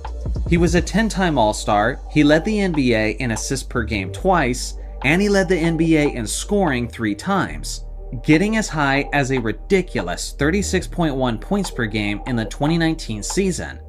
Outside of Michael Jordan, that's the highest scoring average in NBA history by a guard. He was also the league MVP in 2018. If we're being honest about it, he has a pile of accolades and an incredibly impressive career. Although there have been some drawbacks, like the fact that some people think he's a free throw merchant, and the fact that he wasn't a great defensive player for the vast majority of his career. With that being said, he is without question one of the select few greatest scorers that the game has ever seen. Number 5. Chris Paul. CP3 has been playing basketball for so long that he's another guy that people forget just how good his prime was. He's incredibly accomplished, as he was a 12-time All-Star, made 11 All-NBA teams, was the Rookie of the Year in 2006, and he led the NBA in assists per game 5 times. Along with that, he was also incredible on defense, as he led the NBA in steals per game 6 times, and has 9 All-Defense Team selections in his career, which is among the most in NBA history at the guard position. This guy was an absolute two-way force, and was nearly the league MVP in 2008. Unfortunately, a championship ring continues to evade him, but he's still got some time, but time is running out. Number 4. John Stockton. He is the all-time leader in total assists and total steals by a country mile. He led the NBA in assists per game 9 times in his career, and he also has 5 All-Defense Team selections. He led his team to the NBA Finals in 1997 and in 1998, and if you need a great example of his consistency, consider the fact that John Stockton led his Utah Jazz to the NBA playoffs every single season of his career, which was a grand total of 19 seasons. He's certainly not the most flashy player, but he's tried and true, and just about anybody would love to have a point guard just like him. Number 3. Karl Malone. He is a dominant 6'9" power forward, and he's one of the greatest scorers in the history of the league, as he's 3rd all-time on the NBA scoring list, trailing only LeBron James and Kareem Abdul-Jabbar. He earned 14 All-NBA selections, and he's actually an underrated player defensively, as he made 4 All-Defense teams. He's also a 2-time league MVP. He was one of the strongest players to ever live, and he made it to the NBA Finals in 1997 and in 1998. If there's one major drawback to his game, it's the fact that he turned the ball over a little too much, especially for a forward. With that being said, he should at least be in everyone's top 3. Number 2. Elgin Baylor. This 6'5" small forward is an NBA Hall of Famer. He was an 11-time All-Star, made 11 All-NBA teams, and was the Rookie of the Year in 1959. This guy was one of the greatest scorers in NBA history, as he averaged 34.8 points per game in 1961, and a stupid 38.3 points per game in 1962. But at that same time, he was averaging nearly 20 rebounds per game as a 6'5" small forward. Technically, he could have had an NBA championship ring if he had played with the Lakers for the remainder of the 1972 NBA season. The team did offer him a ring at the end of that year, but seeing how he only played in 9 regular season games, Baylor turned down the offer. Number 1. Charles Barkley. I understand that it's kind of a hot take to have the round mound of rebound in the number 1 spot, but I truly believe that he is the greatest player in NBA history to never win a championship. He was so good in his prime, as he was this terrifying combination of power and speed. He was an 11-time All-Star and was the rebounding champion in 1987. He was also the league MVP in 1993 and led his Phoenix Suns all the way to the NBA Finals, where he challenged Michael Jordan and actually had a fantastic series. MJ was just better. Barkley put up some truly absurd numbers during his prime, like in 1988, when he averaged 28 points and 12 rebounds while shooting nearly 60% from the field. Or how about in 1990, when he averaged 25 points per game, 11 rebounds, 4 assists, 2 steals while shooting 60% from the field. During his best seasons, Charles was regularly among the best scorers in the entire league while making nearly 60% of his shots. That is absurd efficiency that's basically unheard of. This guy was a championship player who played incredible on a championship level, but unfortunately, he just simply played in the wrong era. So with the topic of today's video, I'm sure everyone in this comment section will be extra civil. Today, we're looking at the top 10 most clutch players in NBA history, according to me, of course. Now, as always, this is just my opinion, and this list is especially difficult to rank because there's a lot of different factors at play, and a lot of different ways to categorize the aspect of clutch. With that being said, these were my factors into ranking this list. First, were you great at making big shots in the final 2 minutes? Second, big shots in the playoffs will count even more significantly than big shots in the regular season. Also consider the volume of clutch shots. If a player is super selective and doesn't attempt that many game-winning shots, then of course, that's not going to bode as well for his ranking. Also, I'm looking at how the player overall improved his production in the postseason. Poor performances in the playoffs will negatively affect a player's ranking. So if a player has many instances where he came up small in the postseason, then he won't be as high on this list, or he might not even make the list altogether. The player also essentially needs to be a star, because it's one thing to be the clutch player who everybody is expecting to have the ball in their hands when the clock winds down, but it's something else entirely for a role player to play off ball and not be watched with the same attention as a star player. So on my list specifically, you'll only see superstar players. Essentially, I'm calling this the Robert Horry rule. Let's get into it, starting with number 10, Ray Allen. He's one of the greatest shooters in NBA history, and he has numerous game winners both in the regular season and in the playoffs. This guy had limitless range, so basically when the clock was winding down, you had to be all over him regardless of where he was at on the court. Famously, he hit what I believe is the most clutch shot in NBA history, as he made this iconic corner 3-point shot, which kept his Miami Heat from elimination in 2013, where they eventually went on to win the championship. He's also had some very legendary moments in the playoffs where he's been clutch. Famously, he had an epic battle with Allen Iverson in the 2001 Eastern Conference Finals, where he put up some ridiculous numbers over the course of the series. He was also huge on many occasions for the Boston Celtics, as he won an NBA championship with them in 2008. But one of the series that I really remember from him especially was the historic first-round battle against the Chicago Bulls in 2009, where Ray Allen was the leading scorer for his team. When you look over the course of his career and playoff career, there is no shortage of big shots from this legendary sniper. Number 9, Reggie Miller. He was one of the most clutch players from the 1990s, and like Ray Allen, he also was an all-time great sniper. Famously, he was a New York Knicks destroyer, especially in the playoffs. For example, in Game 5 of the 1994 Eastern Conference Finals, Reggie dropped 25 of his 39 points in the fourth quarter alone, in what was one of the most blistering displays of clutch shooting that the league has ever seen. He also famously scored 8 points in just 9 seconds in another game against New York, sealing the clutch victory. Another epic game winner in the playoffs was his game-winning 3 over Michael Jordan in Game 4 of the 98 Eastern Conference Finals. There was also the 2002 first round, and in a win-or-go-home situation, Reggie hit game-tying clutch shots at the end of regulation and at the end of overtime. He's certainly worthy of a spot on this list. Number 8, Tim Duncan. He might seem like a surprising addition to this list to many people, but he actually has more clutch shots than most people realize, like his absurd fadeaway over Shaquille O'Neal in the 2004 playoffs. Or how about his game-tying 3 in the 2008 playoffs against the Phoenix Suns, in a game where he also dropped 40 points and added 15 rebounds.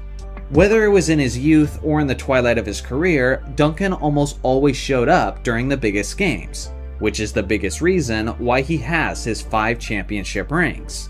But the 2003 NBA Finals is where he especially had his epic moment, as he put up a clutch, series-long performance for the ages, with some truly goofy averages.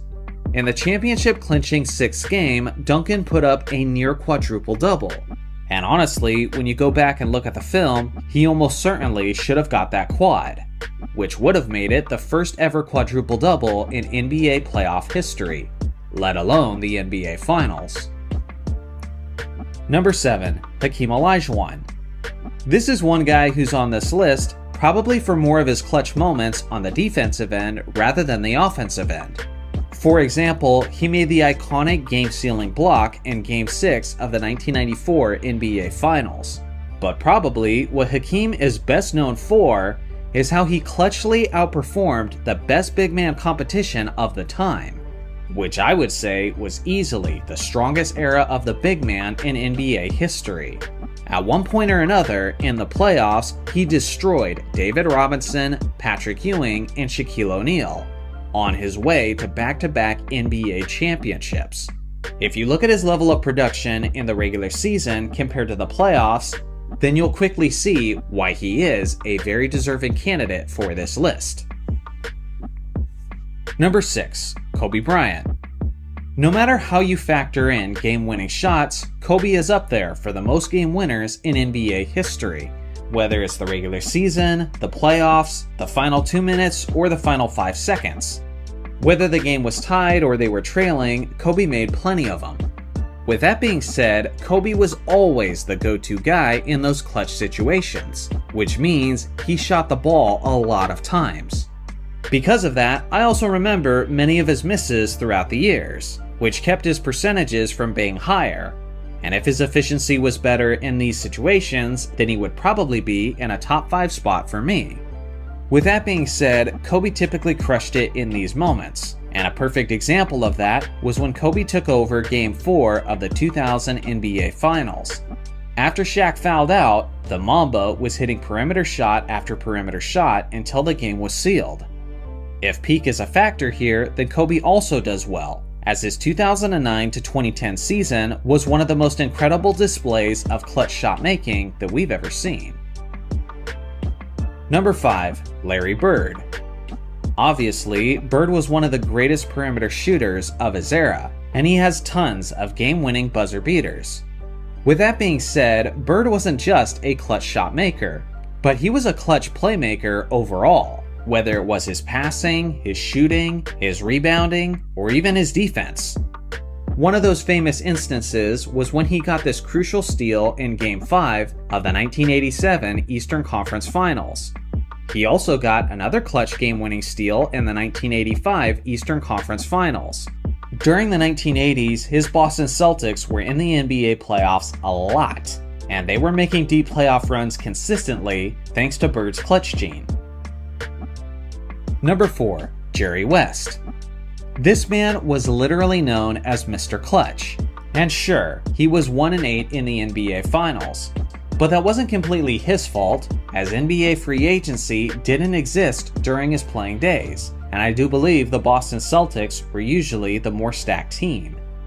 Even in the instances where they lost, 95% of the time Jerry West came up huge. He hit numerous big shots, numerous game winners, and numerous buzzer beaters. One of his most famous clutch shots was when he hit this iconic 60-footer at the buzzer to force overtime in Game 3 of the 1970 NBA Finals. In 1965, his Lakers went all the way to the NBA Finals, and he averaged an absurd 40.6 points per game over the course of those playoffs. With a minimum of 4 games played, that is easily the highest scoring average in NBA playoff history. And then, in Game 7 of the 1969 NBA Finals, he dropped a 42-point triple-double, which is also famously remembered as the series where he won the Finals MVP despite playing for the losing team. You know you gotta be pretty damn clutch if you're gonna be called Mr. Clutch, despite the fact that you lost in the NBA Finals more often than you won. Number 3. Magic Johnson. Although he was a pass-first player, Magic actually has a lot more game-winning shots than most people realize. As a playmaker, he was fantastic at finding a good look for himself or creating one for someone else, and he was also an incredible big-game performer. Like in the 1980 NBA Finals, where as a rookie, he took over Game 6, as he started at center in place of Kareem Abdul-Jabbar, and then moved to various different positions throughout the course of the game. At only the age of 20, in his rookie season, in Game 6, he put up this ridiculous stat line. That was far from his only clutch performance on the game's biggest stage. In the 1987 NBA Finals, he also put up some ridiculous numbers throughout the course of the series, and of course, he hit this iconic game-winning hook shot in Game 4. He was even clutch in the 1991 NBA Finals where he lost to Michael Jordan. But throughout that series, Magic put up some goofy numbers, including this absurd stat line in Game 5, despite the fact that he was missing James Worthy and Byron Scott in that contest. The only reason why Magic Johnson isn't in one of my top 2 spots is because of his performance in the 1984 NBA Finals, where he was briefly known as Tragic Johnson. With that being said, that was really his only instance of coming up small when it mattered the most, as he was usually very, very clutch in the playoffs. Number 2. Bill Russell. This guy is the ultimate winner, and a guy who was especially obsessed with winning. He won 11 NBA championships and 12 trips to the NBA Finals. And yes, he dominated, and yes, his roster was stacked. With that being said, many of those championships came down to how he performed when it mattered the most. For example, throughout Russell's career, he played in 10 Game 7s in the playoffs, and he was a perfect 10-0 in those Game 7s. Usually, those deciding games were decided by just one possession, including Game 7 of the 1962 NBA Finals, where he dropped 30 points, 40 rebounds, and 4 assists to defeat the Los Angeles Lakers. Even in his final championship season, Russell was clutch when it mattered the most, as he took over Game 7 of the 1969 NBA Finals with his amazing defense. He may have not hit many game-winning shots, and he may have not been the greatest scorer, but with that being said, his gifts got even greater when the games mattered the most, and that's why he has more rings than fingers. Number 1. Michael Jordan. He was 6-0 in the NBA Finals and was usually breaking records while winning them. In the 1991 NBA Finals, he became the first player to average at least 30 points and 10 assists in the same finals series. In the 92 Finals, he broke the NBA record for the most points scored in a half, for three-pointers made in a half, and he tied the record for the most three-pointers made in a finals game. In 1993, he set the record for the most points averaged in a finals series, and that was while being guarded by an all-defensive player. On the series, MJ averaged 41, 8, and 6 on 51% shooting. In 1996, he had a final series that was below his usual standards. But what's considered a weak series for MJ is 27, 5, and 4 while being the finals MVP. In 1997, he hit the game-winning buzzer beater to win the first game, and then he won the famous flu game with his tremendously clutch performance. And in 1998, MJ scored the largest portion of a team's points in the NBA Finals, as he scored 45 of the Bulls' 87 points in the deciding sixth game.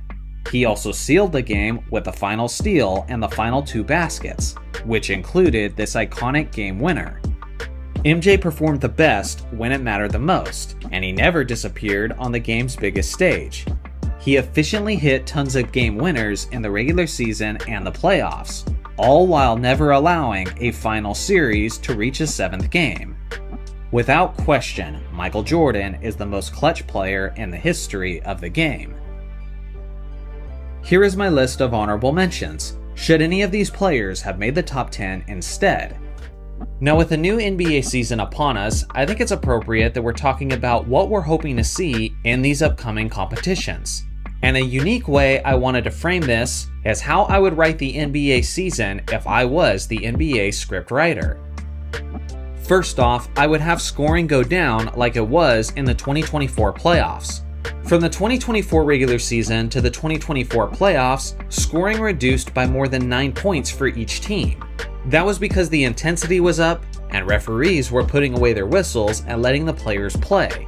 With real defense back and a greater sense of intensity, I think both the younger fans and the older basketball fans are going to be happy, and that's a better and more entertaining product for everyone involved. I would also write that Adam Silver would go scorched earth after the embarrassing All-Star game last season, where teams nearly combined for 400 points. Basically, I want the referees and the players to put a greater emphasis on defense.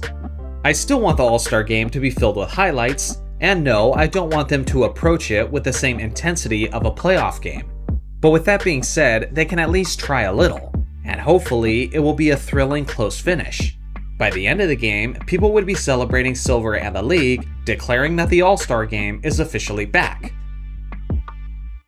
I would have Chris Paul have yet another resurgence, and have him once again overcome Father Time, as he reveals himself to be the perfect running mate for Victor Wembanyama. Wemby would win the Defensive Player of the Year while improving his game offensively, as he ushers himself into the conversation of the top 10 players in the league. I would also choose for the Spurs to be a bubble playoff team, because with Wemby and Chris Paul both involved in the action, things just become way more exciting.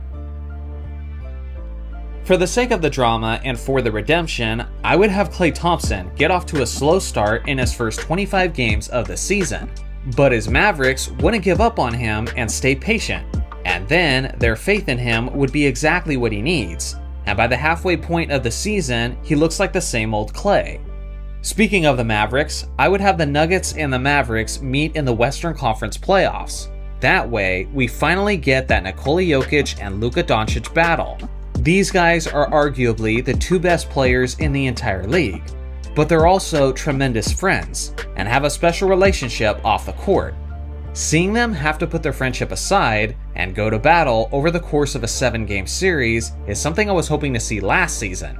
So if it was up to me, I would definitely write it into existence this year. I would have Anthony Edwards take a massive leap forward, and I would have him start getting 50 and 60-point games, to the point that people are starting to feel that the Kobe and Jordan comparisons are actually valid. If he's ever legitimately gonna be in that conversation on an individual level, then this should be the year that he takes a massive leap forward. I would write the New York Knicks to have a completely healthy playoff run, because they deserve it after last season's debacle.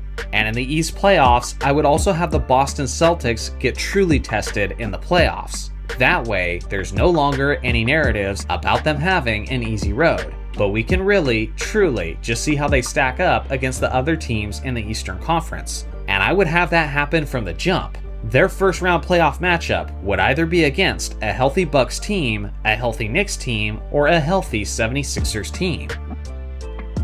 From an MVP perspective, I'm kind of getting a little bit tired of seeing the same names over and over again. It seems like every year recently it's about Joel Embiid, Nikola Jokic, or Giannis, with Luka Doncic on the outside looking in.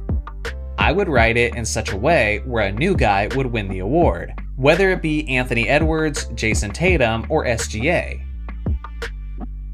As far as the NBA Finals, I'm sure a lot of people are going to desire wildly different outcomes. But for myself personally, as a general basketball fan who's putting my Laker fandom aside, I would love to see an NBA Finals matchup with the Dallas Mavericks and the New York Knicks. And there's two reasons for this. For one, the Knicks had a legitimate shot at the NBA Finals last season if they had been completely healthy. And the NBA product is just so much better whenever New York is doing well.